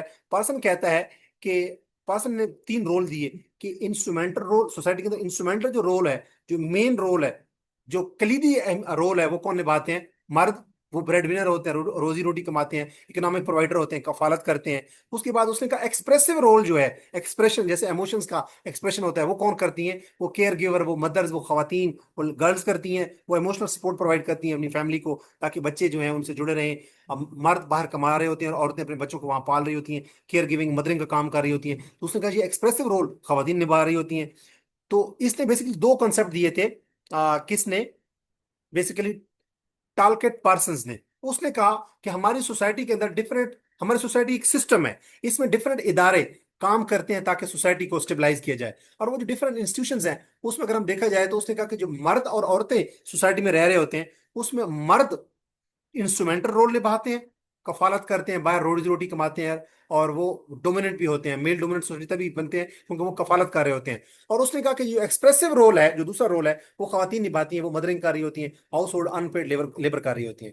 अब उसने जेंडर क्रिटिसीज क्रिटिक अगर हम करें, तो फेमिनिस्ट आर्गू ये करते हैं कि ये जो रोल्स हैं, कि हमने कहा कि मर्द बाहर जाके कमाएंगे और औरतें मदरिंग यानी कि वुमेन जो है वो इमोशनल रोल निभाएंगी, एक्सप्रेसिव रोल निभाएंगी। तो ये उसने उसने जो फेमिनिस्ट है वो ये कहते हैं कि ये हमारी, ये जेंडर के क्रिएटेड, ये सोसाइटी के क्रिएटेड रोल्स हैं, कि हमने मर्दों को कहा कि वो बाहर जाके कमाएंगे, मीशत का पहिया चलाएंगे, और खवातीन जो है वो घर में काम करेंगी, इमोशनल सपोर्ट प्रोवाइड करेंगी, नर्चरिंग करेंगी बच्चों की, और मदरिंग केयर गिविंग का रोल करेंगी। उन्होंने कहा कि सोसाइटी अगर चाहे तो वो मर्दों को कह सकती है कि तुम घर में बच्चों को पालो, और औरतों को कहेंगे वो घर से बाहर जाके कमाएं। तो कहने का मतलब ये है, उन्होंने कहा कि फेमिनिस्ट ने कहा कि ये जो रोल हमने दे दिए हैं मर्दों को कमाने वाला, और तभी तो वो अपने अपने आप को डोमिनेंट समझते हैं। और खवातीन को हमने कहा कि आप एक लेस इंप्रेसिव रोल करो, जो लेस इंस्ट्रूमेंटल रोल है, और वो घर का काम करो। हमने उनको कहा कि आपने पर्दे में रहना है और होम बाउंड रहना है। तो ये जो और ये किरदार हैं मर्दों को और औरतों के, जो एक्सप्रेसिव रोल औरतों को दिया, मर्दों को हमने इंस्ट्रूमेंटल रोल दिया, ये सोसाइटी ने दिया। ये बेसिकली उसने कहा कि ये सोसाइटी ने हमने रोल बनाए हैं। तो सोसाइटी के अंदर बेसिकली, सोसाइटी के अंदर इंट्रिंसिक बायस है, प्रेजुडिस है औरतों के लिए, और मर्दों के लिए क्या है कि पॉजिटिव स्टीरियोटाइप्स मर्दों के साथ जुड़े हुए हैं, औरतों के साथ ये कमजोर है, सिर्फ नाजुक है, और ये इसको लेस रोल देना है, लेस इंपैक्टफुल रोल देना है, और वो ये बल्कि नेगेटिव स्टीरियोटाइप्स हमने औरतों के साथ जोड़ दी। अब मिसाल के तौर पे हमने कहा कि expecting only women to perform child care duties, ये एक नेगेटिव स्टीरियोटाइप हमने औरतों के साथ जोड़ दी है। तो ये एक्सप्रेसिव रोल औरतों को देना, बेसिकली हमने औरतों को मार्जिनलाइज, ऑप्रेस किया है, सप्रेस किया है, या main voices, main stream voices से हमने उसको एक्सक्लूड कर दिया है बेसिकली। उसके बाद जेंडर कुछ अप्रोचेज हैं डेवलपमेंट की। ये जो डेवलपमेंट के काम होते हैं, उसके अंदर कुछ उसको जेंडर के परस्पेक्टिव से हम देखेंगे। पहला कॉन्सेप्ट है विमेन इन डेवलपमेंट, याद रखिएगा। ये कॉन्सेप्ट 1970 में मुतारिफ करवाया गया, और इसके अंदर लिबरल फेमिनिज्म से ये कॉन्सेप्ट बेसिकली, जो लिबरल फेमिनिज्म है उससे मुतासर ये कॉन्सेप्ट मुतारिफ करवाया गया, विमेन इन डेवलपमेंट, कि खवातीन को भी इंटीग्रेट करें डेवलपमेंट के कामों में। तो जो लिबरल फेमिनिज्म है उसका यही कॉन्सेप्ट है कि जो औरतें हैं उनको हम, मेल डोमिनेंट सोसाइटी है, औरतों को फिर जुल्म होता है, औरतों को भी हमने मार्जिनलाइज नहीं करना, एक्सक्लूड नहीं करना, ओप्रेस नहीं करना। एक्सक्लूड नहीं करना, बल्कि उनको भी हमने सोसाइटी के अंदर जो मेन रोल्स हैं, जो डेवलपमेंट के रोल्स हैं उनके अंदर उनको इंटीग्रेट करना है, इनकॉर्पोरेट करना है, शामिल करना है। तो इसका मेन प्रोपोनेंट कौन था जिसने विमेन इन डेवलपमेंट का कॉन्सेप्ट दिया था? वो था एस्थर बोजरप। और उसने एक किताब लिखी, उसका नाम था women's role in economic development. आप किताब के अंदर भी नाम में इन है, women's role in economic development, कि खवातीन का क्या किरदार है मुआशी तरक्की के अंदर। 1970 में उसने किताब दी। और ये जो कॉन्सेप्ट है विमेन इन डेवलपमेंट, ये भी 1970 में मुतारफ करवाया गया। इसका main concept women in development का किसने दिया था? एस्थर बोजरप ने। और उसकी किताब है women's role in economic development, और ये किताब भी उसकी 1970 में आई। और इस किताब के अंदर उसका जो मेन आइडिया है वो ये है कि women should be integrated, incorporated into development, के खवातीन को भी तरक्की के धारे में शामिल करना चाहिए डेवलपमेंट के कामों में। और उसने फोकस किया कि खवातीन को भी इंप्लॉयमेंट अपॉर्चुनिटीज दें, खवातीन को भी एजुकेट करें, खवातीन को भी इनकम जनरेशन के काबिल बनाए। और लिमिटेशंस क्या है कि इस ये जो कॉन्सेप्ट है जो बेसिकली विमेन इन डेवलपमेंट का, जो कि कॉन्सेप्ट किसने दिया था हम दोबारा देख लेते हैं। एस्थर बोजरप ने, जिसने किताब लिखी women's role in economic development. इस किताब के अंदर लिमिटेशन ये है इस राइटर के हवाले से, कि इसके कॉन्सेप्ट के हवाले से, जो विमेन इन डेवलपमेंट के हवाले से है, कि ये पेट्रार्की को चैलेंज नहीं करता। ये सिर्फ कहता है कि खवातीन को भी शामिल करें एम्प्लॉयमेंट में, एजुकेशन में और इनकम जनरेशन में। कहता है कि मेल डोमिनेंट सोसाइटी बेशक रहे, लेकिन खवातीन को भी साथ शामिल कर लो। और ये पावर रिलेशंस को, कि मेल डोमिनेंट होते हैं, उनके पास इंस्ट्रूमेंटल रोल होता है, खवातीन के पास एक्सप्रेसिव रोल होता है, इसको ये चैलेंज नहीं करता। पेट्रार्की को इसने चैलेंज नहीं किया। एस्थर बोजरफ का जो कॉन्सेप्ट है विमेन एंड डेवलपमेंट का, उसने सिर्फ ये कहा कि खवातीन को एजुकेशन में शामिल कर लो, खवातीन को एम्प्लॉयमेंट में शामिल कर लो, खवातीन को भी इनकम जनरेशन के काबिल बनाओ, और उनको भी इकोनॉमिक डेवलपमेंट में शामिल करो। इसने पेट्रार्की को फिर भी चैलेंज नहीं किया था। और इसकी एग्जाम्पल यह है कि प्रोवाइडिंग, अगर हम सीविंग ट्रेनिंग मशीन, सीविंग का की ट्रेनिंग दे दें खवातीन को, लेकिन खवातीन के साथ डिस्क्रिमिनेशन का सलूक वैसे ही रहे, जो हम खवातीन के लिए जो डिस्क्रिमिनेट करते हैं अपनी सोसाइटी में। अगर हम अपनी सोसाइटी में पाकिस्तान में देखें, तो अगर कोई खवातीन है उनके साथ डिस्क्रिमिनेशन घरों में भी रहे, वर्क प्लेस पे भी रहे, तनख्वाहें उनकी उतनी ना हो जितनी मर्दों की हों, और उनको अगर हम ट्रेनिंग करवा दें कि उनको स्टिचिंग और सीविंग का काम सिखा दें, तो अब हमने मेल डोमिनेट सोसाइटी को चैलेंज नहीं किया, पावर रिलेशंस को चैलेंज नहीं किया जो मर्दों औरतों के दरमियान में है, कि मर्द क्यों उनको इंस्ट्रूमेंटल रोल दिया है, खवातीन को क्यों एक्सप्रेसिव रोल दिया है, और फिर उनको हम इंपावरमेंट के काबिल, उनकी हम उनको इनकम जनरेशन के काबिल बना दें, उनको पढ़ाने लिखाने पे हम आजकल जैसे हम औरतों को पढ़ाते लिखाते हैं, और उनको एम्प्लॉयमेंट की इजाजत भी दे दें कि आप काम भी करें, और उनको स्टिचिंग की कुछ ट्रेनिंग भी दे दें। तो ये क्या है? ये विमेन इन एम्पावरमेंट की मिसाल है। उसके बाद हम देखें, इसके बाद नेक्स्ट कॉन्सेप्ट आया विमेन एंड डेवलपमेंट, और ये 1970 के लेटर स्टेजेस में आया, यानी कि 1970 के 1975 के बाद 1980 के करीब करीब, 1980 से पहले पहले। तो लेट 1970s के अंदर एक कॉन्सेप्ट आया विमेन एंड डेवलपमेंट। पहला कॉन्सेप्ट क्या था? Women in empowerment. और उसमें जो कॉन्सेप्ट जो था एस्थर बॉजरेव का, उसकी किताब थी women's role in economic development. 1970 में वो किताब आई थी। तो 1970 के लेट में, इस दहाई के आखिर पे, बेसिकली मार्क्सिस्ट फेमिनिज्म से और डिपेंडेंसी थ्योरी से मुतासिर होके ये कंसेप्ट मुतारिफ करवाया गया, विमेन एंड डेवलपमेंट। ये अप्रोच मुतारिफ करवाएगी। और इसका मेन आइडिया क्या है? कि women have always contributed to development but capitalism exploits them. इस ये जो विमेन एंड डेवलपमेंट का कॉन्सेप्ट ये है कि खवातीन को डेवलपमेंट में शामिल न करो। वो कहते हैं कि खवातीन तो हमेशा इकोनॉमी में कंट्रीब्यूट करती रही हैं, लेकिन कैपिटलिज्म के अंदर क्या होता है कि वो मेल डोमिनेंट सोसाइटी होती है, और खवातीन को प्रॉपर्टी राइट्स नहीं होते, मर्दों के पास ही सारे राइट्स होते हैं, वही एलीट होते हैं, वो औरतों की चीप लेबर से फायदा उठाते हैं, उन औरतों को सप्रेस करते हैं, उनसे अनपेड लेबर लेते हैं, काम करवाते हैं, लेकिन पेमेंट नहीं करते जैसे घरों में होता है। तो उन्होंने कहा विमेन एंड डेवलपमेंट का मेन थीम ये था कि खवातीन तो इकोनॉमिक डेवलपमेंट में कंट्रीब्यूट शुरू से करती आई हैं, जब से कायनात बनी है, लेकिन ये कैपिटलिज्म ही है, कैपिटलिस्टिक सोसाइटी ही है जो खवातीन को क्या करती है? एक्सप्लॉइट करती है, मार्जिनलाइज करती है, ओप्रेस करती है, सप्रेस करती है, इक्वल उनको वेजेस नहीं देती, और उनको अनपेड हाउस होल्ड लेबर उनसे ली जाती है। इसका फोकस क्या था वेमेन एंड डेवलपमेंट का? कि वेमेन का जो रिलेशनशिप है विद ग्लोबल कैपिटलिज्म, इसको सुधारा जाए, कि खवातीन को, और जो कैपिटलिज्म की सोसाइटी है, कैपिटलिस्टिक सोसाइटी के अंदर खवातीन को एक्सप्लॉइट न किया जाए, बल्कि क्या किया जाए? फॉर सोसाइटी ऐसी बनाई जाए कि जिसमें खवातीन को सप्रेस, ओप्रेस, मार्जिनलाइज और एक्सक्लूड न किया जाए। और इसकी लिमिटेशन क्या है? कि ये लेस अटेंशन देती है टू पेट्रार्की एंड जेंडर रिलेशन। इसने भी क्या कहा? इसने ये नहीं कहा कि पेट्रार्की को चैलेंज करें, या इसने ये नहीं कहा कि जेंडर रिलेशन जो मेल और फीमेल के उनको चैलेंज किए। इसने सिर्फ ये कहा कि खवातीन जो है वो पहले से ही कंट्रीब्यूट कर रही हैं, बस कैपिटलिस्टिक सोसाइटी उनको एक्नॉलेज नहीं करती। तो इस सोसाइटी, इसने वेमेन एंड डेवलपमेंट ने भी पेट्रार्की को चैलेंज नहीं किया और जेंडर रिलेशन को चैलेंज नहीं किया। मिसाल के तौर पे अगर फीमेल वर्कर्स हैं एक्सपोर्ट इंडस्ट्री के अंदर, वो गुड्स प्रोड्यूस कर रही हैं लो वेजेस के ऊपर, जिनकी तनख्वाहें उनको कम दी जा रही हैं, लेकिन वो अब ग्लोबल लेवल के ऊपर है, यानी कि वो जो कंपनी है वो एक्सपोर्ट्स की कंपनी है। अब खवातीन जो है वो घरों में काम नहीं कर रही, बल्कि ग्लोबल लेवल पे काम कर रही है, नेशनल लेवल पे काम कर रही है। तो खवातीन तो पहले भी काम कर रही थी, घरों में भी काम कर रही थी, अब फैक्ट्री में भी काम कर रही है, लेकिन उनको वेजेस कम दी जा रही है मर्दों की निस्बत। तो अब क्या है, ये विमेन एंड डेवलपमेंट को हम देख रहे हैं कि विमेन भी हैं, साथ डेवलपमेंट भी हो रही है। और उसके बाद अगर हम देखें, जेंडर एंड डेवलपमेंट का कॉन्सेप्ट आता है जो 1980 में मुतारिफ करवाया गया। विमेन इन डेवलपमेंट का कॉन्सेप्ट 1970 में, 1970 के लेट जो आया था विमेन एंड डेवलपमेंट, और उसके बाद है जेंडर एंड डेवलपमेंट। ये कॉन्सेप्ट 1980 में मुतारफ करवाया गया, 1980s में, 1980, 81, 82, 83, 84, 85 में ये मुतारफ करवाया गया। और इस ये कहाँ से मुतासर हुआ ये कॉन्सेप्ट, ये अप्रोच, सोशलिस्ट फेमिनिज्म, यानी कि फेमिनिज्म और साथ साथ सोशलिज्म, सोशलिज्म और फेमिनिज्म को जब मिलाते हैं तो उसको हम कहते हैं सोशलिस्ट फेमिनिज्म। उससे ये मुतारफ करवाया गया जेंडर एंड डेवलपमेंट। और इसमें मेन प्रोपोनेंट्स क्या हैं, कैरोलीन मोजर और केट यंग, ये इन दोनों ने कंसेप्ट मुतारफ करवाया जेंडर एंड डेवलपमेंट अप्रोच का। और इसमें मेन आइडिया क्या है कि सिर्फ मर्दों के focus is on the relationship between man and women rather than women alone, कि सिर्फ खवातीन के ऊपर भी काम ना करें, डेवलपमेंट को और खवातीन को ही ना देखें, बल्कि जेंडर और डेवलपमेंट को देखें। कि अगर डेवलपमेंट हो रही है और हम देखें क्या वुमेन को क्या, वुमेन का क्या है उसमें किरदार है, तो सिर्फ खवातीन ही जेंडर नहीं है, मेल भी जेंडर है, फीमेल भी जेंडर है, ट्रांसजेंडर भी जेंडर है। तो उसने कहा इस जेंडर एंड डेवलपमेंट ने कि अगर डेवलपमेंट को देखें तो साथ साथ जेंडर्स को देखें, तमाम जेंडर्स को देखें। उस कंसेप्ट को क्या, अप्रोच को क्या कहते हैं, जेंडर एंड डेवलपमेंट। इसमें मर्दों औरतों, मर्दों मर्दों, औरतों औरतों, मर्दों और औरतों और ट्रांसजेंडर तमाम रिलेशंस को देखें, और फिर डेवलपमेंट के साथ उसको देखें कि कौन कितना रोल प्ले कर रहा है, कौन किसको कितनी वेजेस मिल रही हैं। तो इसमें की कॉन्सेप्ट किस किस के हैं, इसमें बेसिकली की कॉन्सेप्ट क्या है, जेंडर रोल्स। जेंडर रोल का कॉन्सेप्ट जैसा हमने कहा जेंडर एंड डेवलपमेंट के अप्रोच में कैरोलिन मोजर का कॉन्सेप्ट जो मेजर थ्योरिस्ट इसमें था वो कैरोलिन मोजर था। और उसने जेंडर्स के कुछ रोल दिए थे। उसने कहा कि ट्रिपल रोल ऑफ वुमेन के, खवातीन तीन किस्म के रोल निभाती हैं।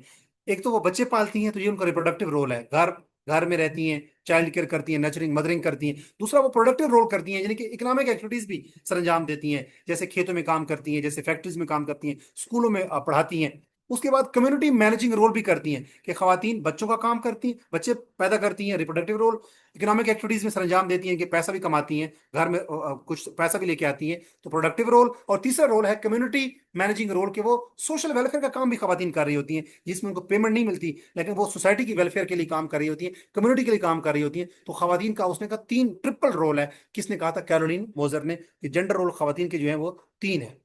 इसकी उसने स्ट्रेंथ ये कहा कि खवातीन, उसने एड्रेस किया पावर रिलेशंस को, कि खवातीन जो है वो तीन फ्रंट्स के ऊपर काम करती हैं। तो उनकी उनकी कलीदी अहमियत उसने उजागर की। उसने जेंडर इक्वालिटी को प्रमोट करने की कोशिश की कि जेंडर देखें, खवातीन जो है ये तीन किस्म के रोल निभा रही हैं, तो इनको जेंडर इक्वालिटी दी जाए, इनको भी मर्दों के बराबर दिया जाए, बल्कि मर्दों से 3 गुना 2 गुना ज्यादा काम कर रही होती है। मर्दों का एक रोल होता है कि वो प्रोडक्टिव रोल निभा रहे होते हैं, फीमेल जो होती है वो रिप्रोडक्टिव, प्रोडक्टिव और जेंडर सोशल वेलफेयर का काम भी कर रही होती है। और फिर इसने इनकरेज किया कि दोनों सेक्सेस को, इनके मेल और फीमेल को शामिल किया जाए डेवलपमेंट के कामों में। और एग्जाम्पल क्या है कि औरतों को अगर एजुकेशन प्रोवाइड की जाए, उनको लीगल राइट्स दिए जाए, कि वो उनको पता हो कि हमारे क्या कानूनी हमारी क्या राइट्स हैं। और पॉलिटिकल पार्टिसिपेट, खवातीन को पॉलिटिक्स में भी शामिल किया जाए, पॉलिटिक्स में खवातीन को। इससे क्या आएगा, जेंडर इक्वालिटी प्रमोट होगी in the spheres of education, economy, social spheres and political spheres. उसके बाद अगर हम देखें, एक कॉन्सेप्ट है स्ट्रक्चरल एडजस्टमेंट पॉलिसीज। ये क्या है, ये बेसिकली वर्ल्ड बैंक ने और आईएमएफ ने ये कॉन्सेप्ट मुतारिफ करवाया। स्ट्रक्चरल एडजस्टमेंट पॉलिसीज ये इनिशिएटिव है बेसिकली 1980 का डेट क्राइसिस, 1980 में बड़ा डेट क्राइसिस आया। दुनिया की जो डिफरेंट इकोनॉमीज थी वो कर्जों में डूबी हुई थी। तो 1980 में आईएमएफ ने और वर्ल्ड बैंक ने structural adjustment policies, S A Ps मुतारिफ करवाए। इसमें मेजर इनिशिएटिव ये थे कि मुल्कों को प्राइवेटाइज करने की का इनिशिएटिव किया गया, कि मुल्क जो है अपने अपने आप को प्राइवेटाइज कर दें। उसमें गवर्नमेंट के ऊपर कंधों में ये जिम्मेदारी ना रहे कि वो अपने सिटीजन्स को तालीम, सेहत, सारी सहूलियात दें। ट्रेड लिबरलाइजेशन की जो ट्रेड है, जो फैक्ट्रीज हैं, वो उनको आज़ादी हो कि वो अपने मुल्क में या अपने सूबे में या दूसरे मुल्क में जाके अपनी चीज़ें बेचें। तो ट्रेड को लिबरलाइजेशन के, ट्रेड के ऊपर कोई सख्तियां या कोई सैंक्शन या उसके ऊपर लिमिटेशंस ना हो। और गवर्नमेंट की स्पेंडिंग को कम किया गया, कि गवर्नमेंट की जिम्मेदारी नहीं है कि वो हेल्थ और एजुकेशन करे, बल्कि प्राइवेट कमर्शियल बिजनेसेस हों। एजुकेशन को प्राइवेटाइज कर दिया गया, और तमाम डिफरेंट सफेयर्स हैं, डिफरेंट डिपार्टमेंट को प्राइवेटाइज करके ट्रेड को भी आज़ाद किया गया, ट्रेड को फ्री कर दिया गया। कि मुल्कों के अंदर एक कंपनी जो है वो दूसरे मुल्क में, दूसरे सूबे में, उसके ऊपर कोई मुल्क उस जो फार्म्स हैं, जो मिल्स हैं, या जो फैक्ट्रीज हैं, या जो मल्टीनेशनल कंपनीज हैं, या जो नेशनल कंपनीज हैं, उनके ऊपर, कंपनीज के ऊपर कोई रेस्ट्रिक्शन नहीं रखी गई, टैक्स हटा दिए गए, ताकि वो अपनी मर्जी से प्रोड्यूस करें, अपनी मर्जी से बेचें, अपना प्रॉफिट कमाएं, प्राइवेटाइजेशन का काम हो, और गवर्नमेंट के ऊपर जिम्मेदारी कम हो। और डीरेगुलेट, यानी कि गवर्नमेंट का काम होता है, अगर कोई एक ऐसी ऑर्गेनाइजेशन, एक मुल्क है जिसके अंदर वो कंपनीज के ऊपर टैक्स लगाती है, उनको रेगुलेट करती है कि कुछ चंद जाब्तों और आप कह सकते हैं कि रूल्स रेगुलेशन को फॉलो करे। तो 1980 के अंदर आईएमएफ ने और वर्ल्ड बैंक ने मुतारफ करवाया डीरेगुलेशन का कॉन्सेप्ट, कि मुल्क को छोड़ दिया जाए, उसमें जो कंपनी जैसे कमाना चाहती है वो कमाए, जैसे बिजनेस करना चाहती है बिजनेस करे, बिजनेस के ऊपर टैक्स, ट्रेड के ऊपर कोई पाबंदी ना हो, फ्री ट्रेड हो, ट्रेड लिबरलाइजेशन का कॉन्सेप्ट हो, प्राइवेटाइजेशन का कॉन्सेप्ट हो। और जो मुल्क हैं, जो मुल्क कर्जों में डूबे हुए हैं, वो अपने अपने सिटीजन के लिए तालीम और सेहत और ये जिम्मेदारी ना निभाएं। इस तरीके से मुल्क जो है वो डेट से बाहर निकलेंगे। अब फेमिनिस्ट क्रिटिक है एसओ स्ट्रक्चरल एडजस्टमेंट पॉलिसीज के हवाले से, कि इसका मेन आर्गुमेंट ये है कि हेल्थ और एजुकेशन की स्पेंडिंग खत्म कर दी गई गवर्नमेंट की तरफ से। तो खवातीन, जब खवातीन को ना एजुकेट किया जाएगा, ना हेल्थ उनकी फ्री उनको हेल्थ फैसिलिटीज दी जाएंगी डीरेगुलेशन में, प्राइवेटाइजेशन में और ट्रेड लिबरलाइजेशन में, तो उसमें क्या होगा, खवातीन क्या होंगी, मार्जिनलाइज होंगी, और उनका कोई पुरसाने हाल नहीं होगा। और वेमेन जो, खवातीन जो हैं, जब गवर्नमेंट स्पेंड नहीं करेगी हेल्थ के ऊपर, एजुकेशन के ऊपर, तो खवातीन तो फिर घर में फिर भी अनपेड लेबर काम करके अपने घर की इकोनॉमी तो वो चला रही होंगी। तो खवातीन के ऊपर बर्डन बढ़ गया, क्योंकि पहले तो खवातीन के हवाले से उनको एजुकेशन और उनकी हेल्थ फ्री थी मुख्तलिफ मुल्कों में, जब तक प्राइवेटाइजेशन नहीं आई थी, जब तक डीरेगुलेशन नहीं हुई थी, जब तक आप कह सकते हैं स्ट्रक्चरल एडजस्टमेंट पॉलिसीज नहीं आई थी। और फीमेल जो है उनकी पॉवर्टी मजीद बढ़ गई, क्योंकि वो तो पहले ही मार्जिनलाइज थी, एक्सक्लूडेड थी। और इन इनफॉर्मल एम्प्लॉयमेंट, जैसे खेतों में काम करना, घरों में काम करना, उससे खवातीन जो है, इनफॉर्मल इकोनॉमी के खवातीन का रोल बढ़ गया, उनको ज्यादा मेहनत करनी पड़ी, सेक्रीफाइस करनी पड़ी। इसमें मेजर जो कॉन्सेप्ट है स्ट्रक्चरल एडजस्टमेंट पॉलिसीज के हवाले से, वो किसने कॉन्सेप्ट दिया, डियाने एल्सन ने और नायला कबीर ने। मिसाल के तौर पे, अगर हम देखें कि हेल्थ बजट गवर्नमेंट मुस्लिम ममालिक ने अपना कार्ड कट कर दिया, तो उससे क्या होगा कि खवातीन जो हैं वो ज्यादा टाइम स्पेंड करने लगी अपनी फैमिली मेंबर्स पे, क्योंकि गवर्नमेंट ने हेल्थ फैसिलिटीज खत्म कर दी। अब खवातीन ने अपने बच्चों के लिए हेल्थ के ऊपर ज्यादा फोकस करना शुरू कर दिया, ताकि बच्चे हमारे बीमार ना पड़े। अगर बीमार हो गए तो हमें प्राइवेट क्लिनिक्स में जाना पड़ेगा, जहाँ पे पे करना पड़ेगा, क्योंकि गवर्नमेंट के हॉस्पिटल तो गवर्नमेंट ने स्पेंडिंग खत्म कर दी थी। गवर्नमेंट ने फ्री हॉस्पिटल या जो गवर्नमेंट पब्लिक हॉस्पिटल खत्म कर दिए थे, हेल्थ का बजट खत्म कर दिया था। तो खवातीन की जिम्मेदारियां बढ़ गई कि वो अपने बच्चों की ज्यादा हिफाजत करने लगी, ताकि वो बीमार ना हो, और यूं हमें प्राइवेट हेल्थ सेक्टर्स में ना जाना पड़े उनकी ट्रीटमेंट के लिए। इसी तरह हम ये कह सकते हैं सादा अल्फाज में कि एस ए पीज ने खवातीन को क्या किया, उन पर बर्डन ज्यादा डाला, क्योंकि वो इनफॉर्मल सेक्टर में ज्यादा कुर्बानियां देने लगी, ज्यादा अपने आप को वो मेहनत करने लगी। उसके बाद अगर हम देखें ग्लोबलाइजेशन और जेंडर की कुछ बहस देख लेते हैं, कि ये जो ग्लोबलाइजेशन का जो कल्चर है उसको हम देखें पहले क्या है। ग्लोबलाइजेशन में ये है कि इकोनॉमीज ने इंटीग्रेट किया, इकोनॉमीज, सोसाइटीज और कल्चर दुनिया के अगर आपस में जुड़े हुए हों, इंटीग्रेट हों, दुनिया की डिफरेंट इकोनॉमीज, डेवलपिंग, डेवलप्ड और अंडर डेवलप्ड अगर इकोनॉमीज मिल जाएं, दुनिया के डेवलप्ड, अंडर डेवलप्ड और डेवलप्ड कल्चर्स मिल जाएं, सोसाइटीज आपस में मिल जाएं, इंटीग्रेट करें, आपस में जुड़ी हुई हों, तो उसको हम कहते हैं ग्लोबलाइजेशन। इसमें मेजर थ्योरीज ग्लोबलाइजेशन का कॉन्सेप्ट किसने दिया था, एंथोनी गिडन्स ने और डेविड हेडल ने, जिन दोनों ने ग्लोबलाइजेशन का कॉन्सेप्ट दिया। और इसमें अगर जेंडर पर्सपेक्टिव देखा जाए, अच्छा इसमें रोलैंड रॉबर्टसन भी है। इन तीनों ने कॉन्सेप्ट दिया था ग्लोबलाइजेशन एंड जेंडर का, जिसमें एंथोनी गिडन्स, डेविड हेल्ड और तीसरा थ्योरिस्ट कौन था, रोलैंड रॉबर्टसन। इन तीनों ने बेसिकली ग्लोबलाइजेशन और जेंडर के पर्सपेक्टिव्स को, रिलेशनशिप को देखा। इसने ये कहा कि ग्लोबलाइजेशन जब ये होती है, ये जो तीनों बेसिकली थ्योरिस्ट थे, इन्होंने कहा कि जब इकोनॉमीज मिल जाती हैं, कल्चर्स मिल जाते हैं, सोसाइटीज मिल जाती हैं दुनिया की, जिसको हम ग्लोबलाइजेशन कहते हैं, उससे नई एम्प्लॉयमेंट अपॉर्चुनिटीज पैदा होती हैं खवातीन के लिए। उनको दुनिया की, बांग्लादेश की औरत अमेरिका में जाकर पढ़ रही होती है, उनको या इकोनॉमीज जब मिलती हैं, इंटीग्रेट होती हैं, तो खवातीन के लिए एजुकेशन अपॉर्चुनिटीज पैदा होती हैं, उनको पॉलिटिकल अवेयरनेस पैदा होती है, क्योंकि इकोनॉमीज आपस में मिल जाती हैं, सोसाइटीज। और फेमिनिस्ट मूवमेंट्स दुनिया के मुख्तलिफ कोनों की जो अंदर जो खवातीन के लिए या जेंडर्स के लिए जो वॉइसेस होती हैं, वो आपस में मिल जाती हैं, तो ग्लोबल फेमिनिस्ट मूवमेंट्स एक्सपैंड हो जाती हैं। और दुनिया में फेसबुक और ट्विटर और एक्स और ये जो यूट्यूब है, उस पर फेमिनिस्ट अपनी आवाजें उठाते हैं और एक दूसरे के साथ आवाजें मिलाते हैं, और एक हैशटैग निकलते हैं, और खवातीन दूसरे को सपोर्ट कर रही होती हैं। इससे डिजिटल इंपावरमेंट और डिजिटल एक्टिविज्म ज्यादा बढ़ा, किससे, ग्लोबलाइजेशन से। मिसाल के तौर पे ऑनलाइन बिजनेसेस जो खवातीन के आजकल पाकिस्तान में हैं वो बढ़ गए हैं। आजकल देहात की औरतें ऑनलाइन फेसबुक के जरिए और एक्स के जरिए और यूट्यूब के जरिए अपने बिजनेसेस को वो रन कर रही हैं। तो इससे क्या है कि ग्लोबलाइजेशन ने खवातीन को एम्पावर किया है बेसिकली। नेगेटिव इम्पैक्ट्स क्या है कि आज ग्लोबलाइजेशन की वजह से खवातीन की जो जो मल्टीनेशनल कंपनी है वो देखती हैं कि कहाँ पे चीप लेबर खवातीन की अवेलेबल है, वहां से वो प्रोडक्ट्स बनवाती हैं और फिर कोर कंट्रीज में, डेवलप कंट्रीज में वो बेचती हैं महंगे दामों। और वेज डिस्क्रिमिनेशन है कि अमेरिका में खवातीन को ज्यादा पे मिलती है, बांग्लादेश में कम मिलती है। ह्यूमन ट्रैफिकिंग होती है कि खवातीन चूंकि चीप लेबर में काम करती हैं, तो बांग्लादेश की, पाकिस्तान की जो चीप लेबर की जो खवातीन है उनको उठा के ह्यूमन ट्रैफिकिंग बढ़ गई है, अमेरिका में जाके मल्टीनेशनल कंपनी से अपने काम करवाती है कम लेबर पे, कम वेजेस पे। और अगर दुनिया में ग्लोबलाइजेशन बढ़ने से गुर्बत भी आई है, क्योंकि अमीर अमीर तर होता जा रहा है, गरीब गरीब तर होता जा रहा है, तो खवातीन ज्यादा गरीब होती जा रही हैं, जिसको हम कहते हैं फेमिनाइजेशन ऑफ पॉवर्टी। और डबल बर्डन है खवातीन के ऊपर कि वर्क भी करती हैं और घर में काम भी करती हैं। एग्जाम्पल ये है कि women working in garment industries, ये जो कपड़ों की इंडस्ट्रीज होती हैं उसमें वो पुअर कंडीशन में होती हैं, उनको वेजेस कम मिलती हैं और मेल की निस्बत। अब फेमिनाइजेशन ऑफ पॉवर्टी का कॉन्सेप्ट ये है कि जब गुर्बत होती है तो औरतें ज्यादा गरीब होती हैं। Women constitute are disproportionately large percentage of the poor. कि जो अगर औरतों का देखा जाए, गरीब लोगों में से देखा जाए, उसका एनालिसिस किया जाए, स्टैटिस्टिक्स देखी जाए, तो खवातीन जो होती हैं वो ज्यादा गरीब होती हैं, क्योंकि वो डबल ड्यूटी कर रही होती हैं, घरों में भी और घर से बाहर भी। और जो घर से बाहर जब वो काम करती हैं तो उनकी वेज जो है वो डिस्प्रोपोर्शनेट होती है एज कम्पेयर टू मर्द, मेल मेंबर्स।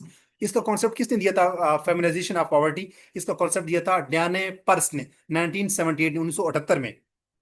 और 1978 में कॉन्सेप्ट दिया था फेमिनाइजेशन ऑफ पॉवर्टी का डयाने पर्स ने। और उसने कहा कि खवातीन की वेज में गैप्स हैं, मर्दों की वेज ज्यादा होती है, और उनको प्रॉपर्टी राइट्स खवातीन के नहीं है, मर्दों के नाम पे प्रॉपर्टी होती है अमूमन देखा जाए।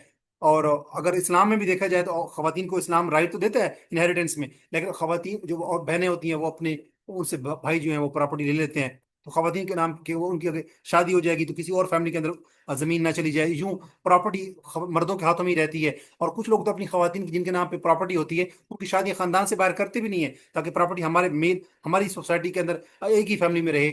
और सिंगल मदरहुड के अगर कोई खातून का शोर मर जाता है तो एक ही खातून के ऊपर जिम्मेदारी आती है कि वो बच्चों को भी पालती है, मदरिंग रिप्रोडक्टिव रोल भी निभाती है, केयरिंग भी करती है, और साथ साथ वो क्या करती है, प्रोडक्टिव रोल भी निभा रही होती है, बाहर काम भी कर रही होती है। और डिस्क्रिमिनेशन खवातीन के खिलाफ जैसे होती है वो आप सब जानते हैं।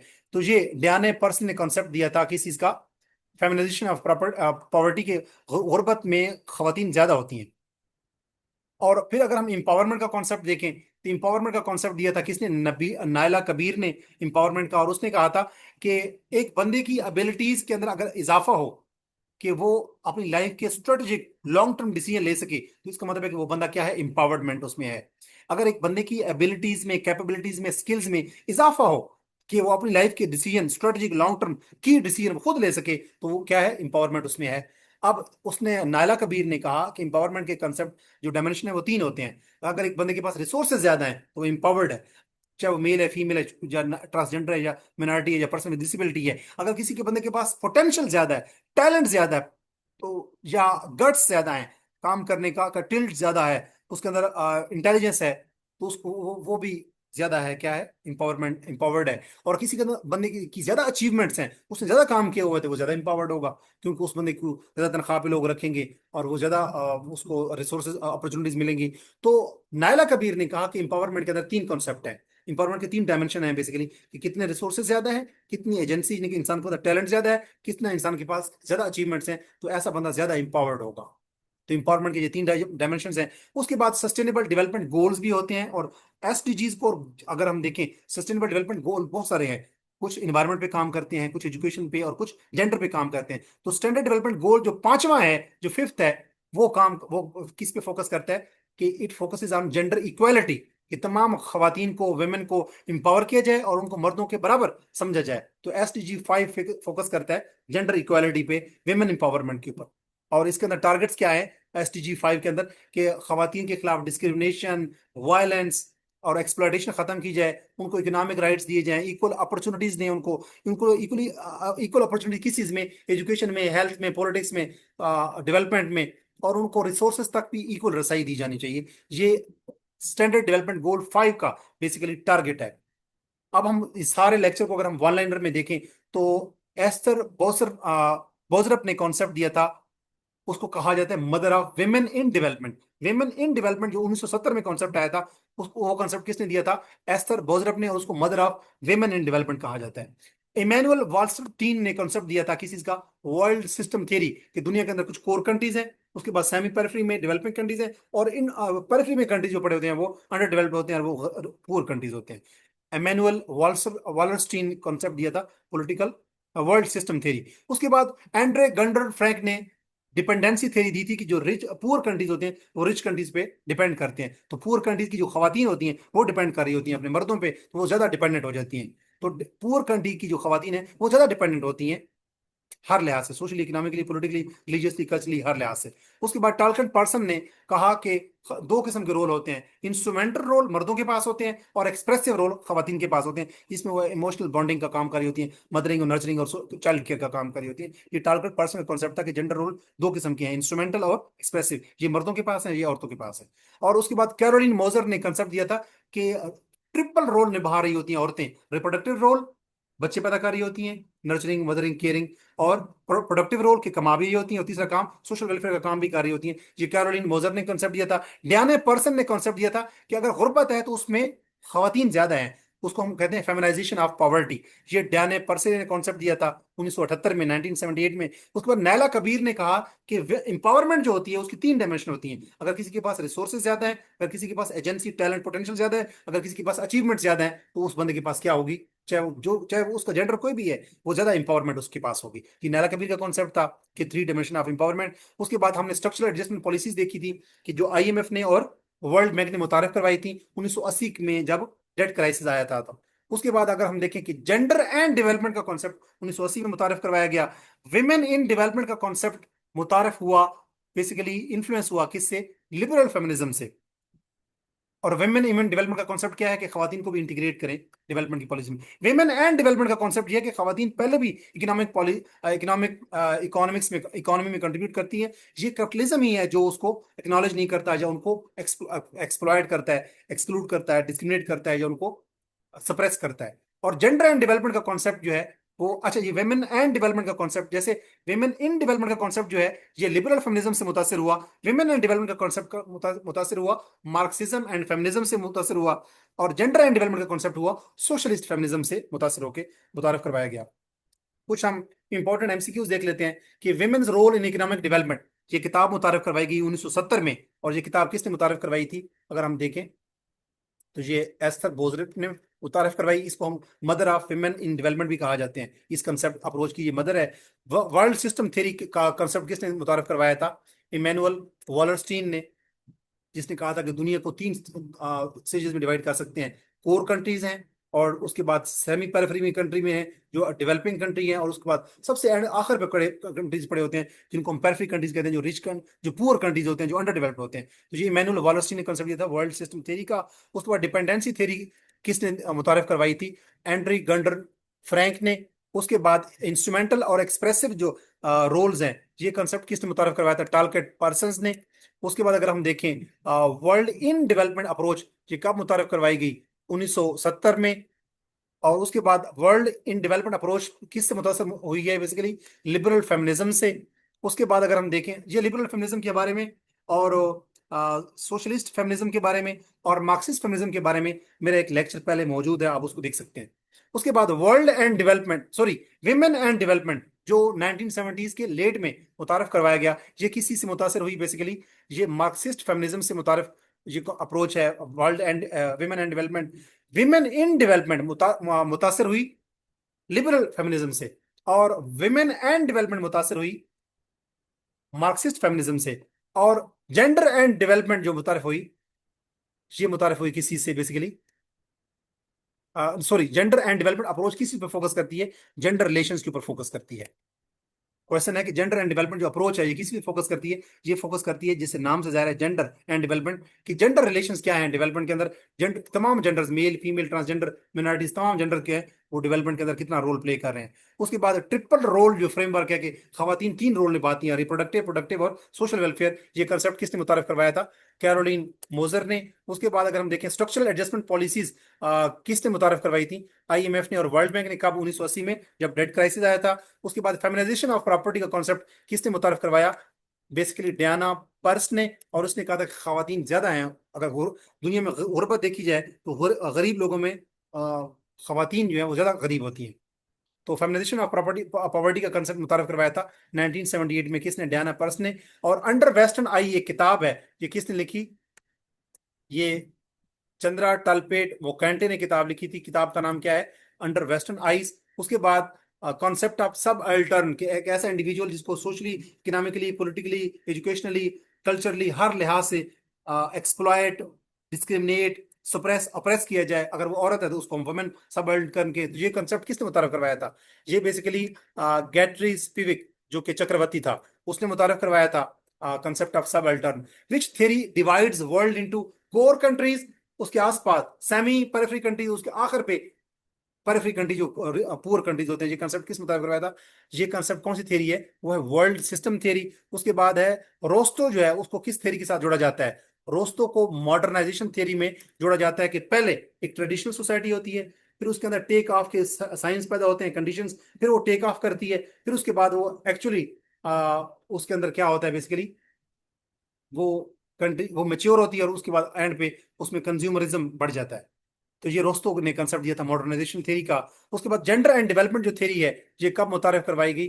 जेंडर एंड डेवलपमेंट अप्रोच जो है ये 1980 में मुतारिफ हुई। उसके बाद एम्पावरमेंट मॉडल के, एम्पावरमेंट के तीन डायमेंशन होते हैं, रिसोर्सेस और अचीव एजेंसी और अचीवमेंट्स। ये कंसेप्ट किसने मुतारफ करवाया था? नायला कबीर ने, कि एम्पावरमेंट जो है वो तीन तरीकों से हो सकती है, उसके तीन डायमेंशन है। तो ग्लोबलाइजेशन जो है वो जुड़ी हुई है किस सोशलिस्ट के साथ? ग्लोबलाइजेशन का कॉन्सेप्ट किसने दिया था बेसिकली? एंथोनी गिडन्स ने, ये है, इसने बात की ग्लोबलाइजेशन और जेंडर के हवाले से। उसके बाद वेमेन्स की का जो ऑपरेशन है, ये इस वजह से होता है क्योंकि प्राइवेट प्रॉपर्टी है, प्रॉपर्टी जो है वो प्राइवेट है, लोगों के हाथों में है, लोग प्रॉपर्टी हासिल करते हैं, तो उससे खवातीन के ऊपर जुल्म बढ़ जाता है। ये कंसेप्ट किसने दिया था बेसिकली? एंजल्स ने, कि वुमेन के ऊपर जुल्म इसलिए है कि मर्दों के पास प्रॉपर्टी राइट्स हैं। और स्टैंडर्ड डेवलपमेंट गोल 5, इसका ये किसी साथ जुड़ा हुआ है? ये इसका फोकस है जेंडर इक्वालिटी इंश्योर की जाए। मैं उम्मीद करता हूं कि आपको ये लेक्चर समझ आया होगा। इस पूरे लेक्चर के अंदर अगर हम फार्मूला देखें कि विमेन इन डेवलपमेंट का फोकस क्या है, कि विमेन को इंटीग्रेट करना चाहिए डेवलपमेंट में। और इसका कॉन्सेप्ट किसने दिया था विमेन इन डेवलपमेंट का? वो एस्थर बोजरप ने। और ये कब हुआ था? 1970s में। और उसके बाद अगर हम दूसरा कॉन्सेप्ट देखें, विमेन एंड डेवलपमेंट का कॉन्सेप्ट ये है कि विमेन ऑलरेडी कंट्रीब्यूट करती हैं इकोनॉमी के अंदर, लेकिन कैपिटलिस्टिक सोसाइटी जो है वो उनके एक्नॉलेज नहीं करती, या उनसे उनको उनका उनकी वेजेस उनको कम दी जाती हैं, उनकी एक्सप्लॉयटेशन, मार्जिनाइजेशन या एक्सक्लूजन की जाती है, और उनके उनके साथ अनफेयर ट्रीटमेंट की जाती है। इकोनॉमी में तो ऑलरेडी कंट्रीब्यूट करती हैं। तो ये कॉन्सेप्ट जो है विमेन एंड डेवलपमेंट का, ये 1970s के लेट में मुतारफ करवाया गया था। और ये किस कॉन्सेप्ट से मुतासर हुआ था? मार्क्सिस्ट फेमिनिज्म से। जैसे विमेन इन डेवलपमेंट का कॉन्सेप्ट किससे मुतासर हुआ था? लिबरल फेमिनिस्ट फेमिनिज्म की अप्रोच से मुतासर होकर बनाया गया। विमेन एंड डेवलपमेंट का concept Marxist feminism. Marxist feminism वो होती है जिसमें कार्ल मार्क्स के नजरियात, यानी कैपिटलिज्म और फेमिनिज्म, इनके साथ खवातीन की आवाजों को भी साथ उसमें शामिल कर लिया जाए। और जेंडर एंड डेवलपमेंट जो 1980s में कॉन्सेप्ट मुतारफ करवाया गया था, कि डेवलपमेंट के अंदर तमाम जेंडर्स को, सिर्फ औरतों को नहीं, male, female, transgender, person with disabilities और मिनॉरिटीज, तमाम जेंडर, जितने भी पॉसिबल जेंडर्स हैं उनको डेवलपमेंट में शामिल, यानी डेवलपमेंट को इंक्लूसिव होना चाहिए और तमाम जेंडर्स को शामिल करना चाहिए डेवलपमेंट में। तो ये जेंडर एंड डेवलपमेंट का कॉन्सेप्ट जो है, इसमें है कि तमाम जेंडर रिलेशंस और उनके तमाम जेंडर रिलेशंस की को कंट्रीब्यूट करें, वो इनपुट्स प्रोवाइड करें डेवलपमेंट में, वो कंट्रीब्यूट करें और उनकी इंपावरमेंट पे काम हो। और ये कॉन्सेप्ट किसने मुतारफ करवाया था? कैरोलिन मोजर ने। और उसने कॉन्सेप्ट मुतारफ करवाया जेंडर एंड डेवलपमेंट का।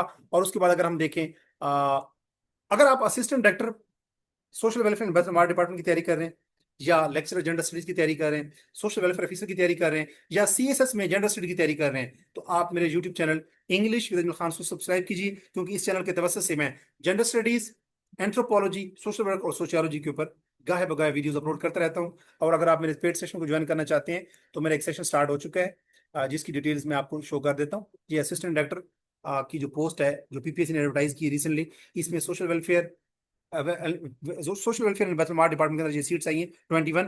इसके अलावा अगर आप लेक्चरर जेंडर स्टडीज की तैयारी करना चाहते हैं, या सोशल वेलफेयर ऑफिसर की तैयारी करना चाहते हैं, या सीएसएस की जेंडर स्टडीज की तैयारी करना चाहते हैं, तो आप इस मेरे पेड सेशन को ज्वाइन कर सकते हैं। जिसके अंदर इनरोल होने के लिए आपको मेरे व्हाट्सएप नंबर पर रब्ता करना पड़ेगा, जो कि है 033268 96568। मैं इस वीडियो के कमेंट सेक्शन के अंदर भी इस पोस्टर को शामिल कर दूंगा। अगर आप लिंक पे क्लिक करेंगे तो एक मेरा पोस्टर ओपन होगा जिसमें मेरा व्हाट्सएप नंबर मेंशन होगा। उस व्हाट्सएप पे मैसेज करके आप मेरे पेड सेशन में ज्वाइन कर सकते हैं, जिसमें आपको पीडीएफ भी प्रोवाइड किए जाते हैं, आपको लेक्चर्स भी प्रोवाइड किए जाते हैं, आपको एमसीक्यूज भी प्रोवाइड किए जाते हैं और आपकी वीकली टेस्ट भी होते हैं। अपना बहुत सारा ख्याल रखिएगा। मैं उम्मीद करता हूँ ये लेक्चर आपके यूजफुल साबित होगा। अगर आप को ये लेक्चर यूजफुल लगा है तो इस वीडियो के कमेंट सेक्शन के अंदर अपने कमेंट सेक्शन अपने जो राय है उससे भी मुझे इन्फॉर्म कीजिएगा अपने फीडबैक से। और इस वीडियो को उन लोगों के साथ जरूर शेयर करें जो कि assistant director in social welfare and welfare की तैयारी कर रहे हैं, या सोशल वेलफेयर ऑफिसर की टेस्ट की तैयारी कर रहे हैं, या सीएसएस की जेंडर स्टडीज की तैयारी कर रहे हैं। अपना ख्याल रखिएगा उन लोगों का जो आपसे जुड़े हुए हैं। मैं नेक्स्ट लेक्चर में जेंडर स्टडीज का एक और थीम के साथ आपकी खिदमत में दोबारा हाजिर दूंगा। उस वक्त तक दीजिए इजाजत। अल्लाह नगेबान। अल्लाह हाफिज।